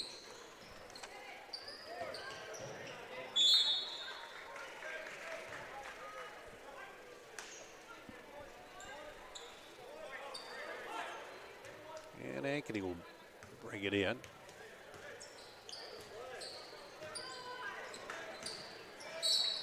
And Coppola draws the reach around. And looks like we're going to see some more players off the bench for Dowling. Now you got to call the game off the roster, right? Yeah, kind of. I try to fill in everybody who's got something on the stat sheet, but sometimes that doesn't always work. Parkinson. Substitutions for the Maroons, number 13, Ben Stewart. Number 45, Dan Nielsen. You know, the one thing I like about coming to Ankeny? Your gas prices. Way below what we're paying in Des Moines. I've asked Andy Pollock about that. He can't explain it. He's a banker, but he didn't know why. There's a three. By Odie. Well, he has his finger on the pulse of many things in town. Does he? Kick out. Ward drives and gets the Maddox Ward. I really like watching Maddox Ward play basketball. He's also fun to watch play football too, but excuse me, the basketball tonight, it's been fun. And now he gives the look of, I did what? What? Yeah. Odie drives in and gets fouled. He's made the most of his playing time here. Second foul on Ward. Odie gets the free throw. So now Odie's come in, hit a 2, a 3, and a free throw, and a chance for another free throw here. Always fun to see guys when they get their chance, they make their shots. It's proving they belong. Yeah, he spent a lot of time in practice, working on things, playing the scout team a lot of time. And runner, no good, and then a foul on Colin Clark.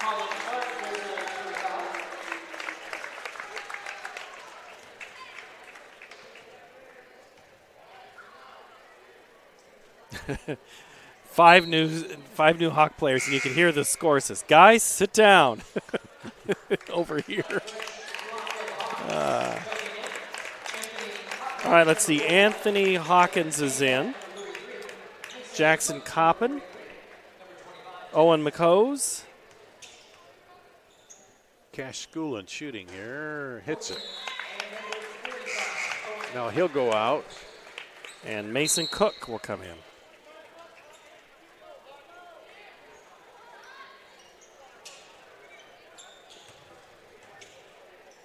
Oh, yeah, this is like West Des Moines here. We run games late. It wasn't heading that way until the fourth quarter, and Seriously. Another foul.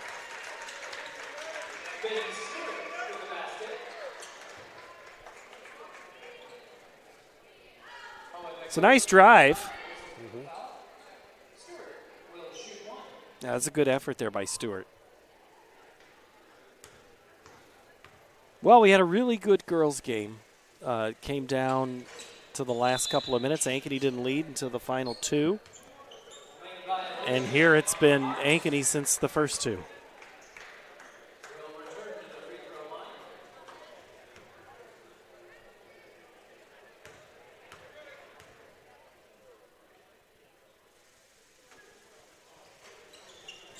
This is the free throw. He got a second chance, couldn't get it. Yeah, so a boost for the Ankeny girls and a little review time now for Dowling girls to see what happened in that, what they need to improve on going forward.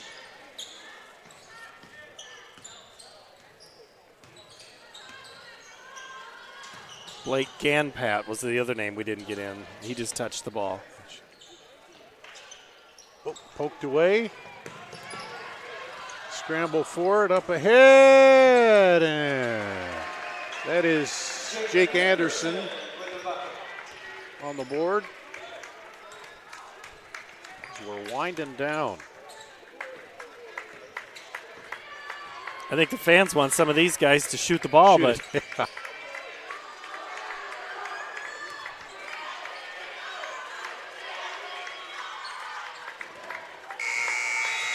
and that will do it. 77-66. Ankeny goes to 11-2.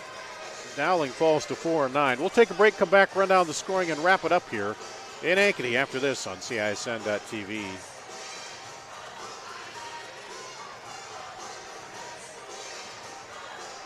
Hey, I'm Joe the Car Guy with Westside Auto. I'm excited to tell you about our new lifetime oil change plan. When you purchase our plan, you'll never have to pay for an oil change again. If you get a different car, simply transfer the plan over. If that car's oil needs are different than your original plan, just pay the difference. It couldn't be simpler. You won't have to worry about inflation or prices going up. Give us a call at Westside Auto Pros to get details on the lifetime oil change plan. And remember, when I say lifetime, I mean your lifetime, not just your car's. Our team at DeArmond Ford Indianola are committed to giving you an exceptional ownership experience. As a family-owned business, my dad and I are in the dealership every day to ensure you experience the DeArmond difference. Our core values of hard work, honesty, trust, and integrity are what we build our business on. Experience the difference at the all-new DeArmond Ford Indianola, where you'll actually enjoy doing business. The all-new DeArmond Ford Indianola, DeArmondFord.com. Why do businesses succeed? The Better Business Bureau sees the traits of successful businesses every day. It's not easy, but it is simple. The BBB fosters trust between Iowa businesses and consumers. Visit bbb.org. Central Bank opened its doors in 1877 and has been proud to call Iowa home ever since. For more than a century, our family-owned business has worked hand in hand with friends and neighbors across the state to make their dreams a reality. Come visit us at our new location on Hickman and Waukee and see how Central Bank can make it happen for you.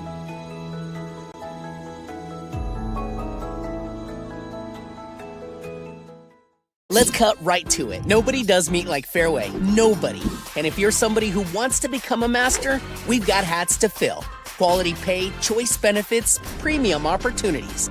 There's more in store for you at Fairway. Final Ankeny 77, Dowling 66 here tonight. The boys half of this, so Ankeny gets the sweep tonight. Let's run down the scoring for you for Dowling. First of all, 15 for Carson Brown, 12 for Drew Morrow, 9 for Davis Scheck, 7 for Mata Brua, 7 for Jake Odie off the bench in the fourth quarter. The rest is scoring. Charlie Stewart with 1, Jalen Pettis with 4, 3 for Joey Capola, 2 for Jake Anderson, 4 for Quincy Ferguson, and 2 for Stewart. I wrote that in late. I'm not sure who that was. Anderson. For Ankeny, led by Ryan Crandall with 16, J.J. Cole with 14, 9 for Carson Johnson, 8 for Brandon Simonson, 7 for Carson Weedy. Oh, I missed Alex Aguirre with 11, 1 for Cash Schoolin, 2 for Sam Parkinson, 8 for Maddox Ward, 8, I said Simonson already. Weedy was 7, 2 for Louis Aguirre. And that's unofficial. I didn't add them up. But yeah, and, Crandall hardly played in the fourth quarter. Yeah. Still was 16. J.J. Cole, 14. He had 7 at the break. Alex Aguirre played well tonight, 11. Leo played well. He just didn't score. And just think about that. You win. Now, granted, the score was 11. It wasn't that close.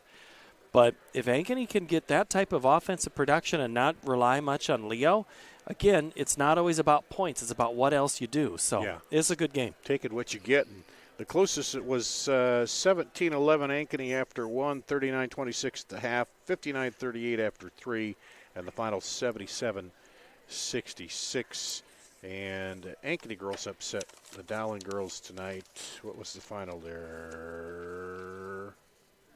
35-29. We had 50 combined points through 3 quarters. Yeah. That was a 14-1 fourth quarter for the Ankeny Hawkettes, and they win tonight. And they come from behind and win that one. So that's going to wrap. Hey, good work with you. Good to see you again, Dar. Thanks. Yeah, and thanks to Randy and Peter for running all the stuff that gets us on the air here.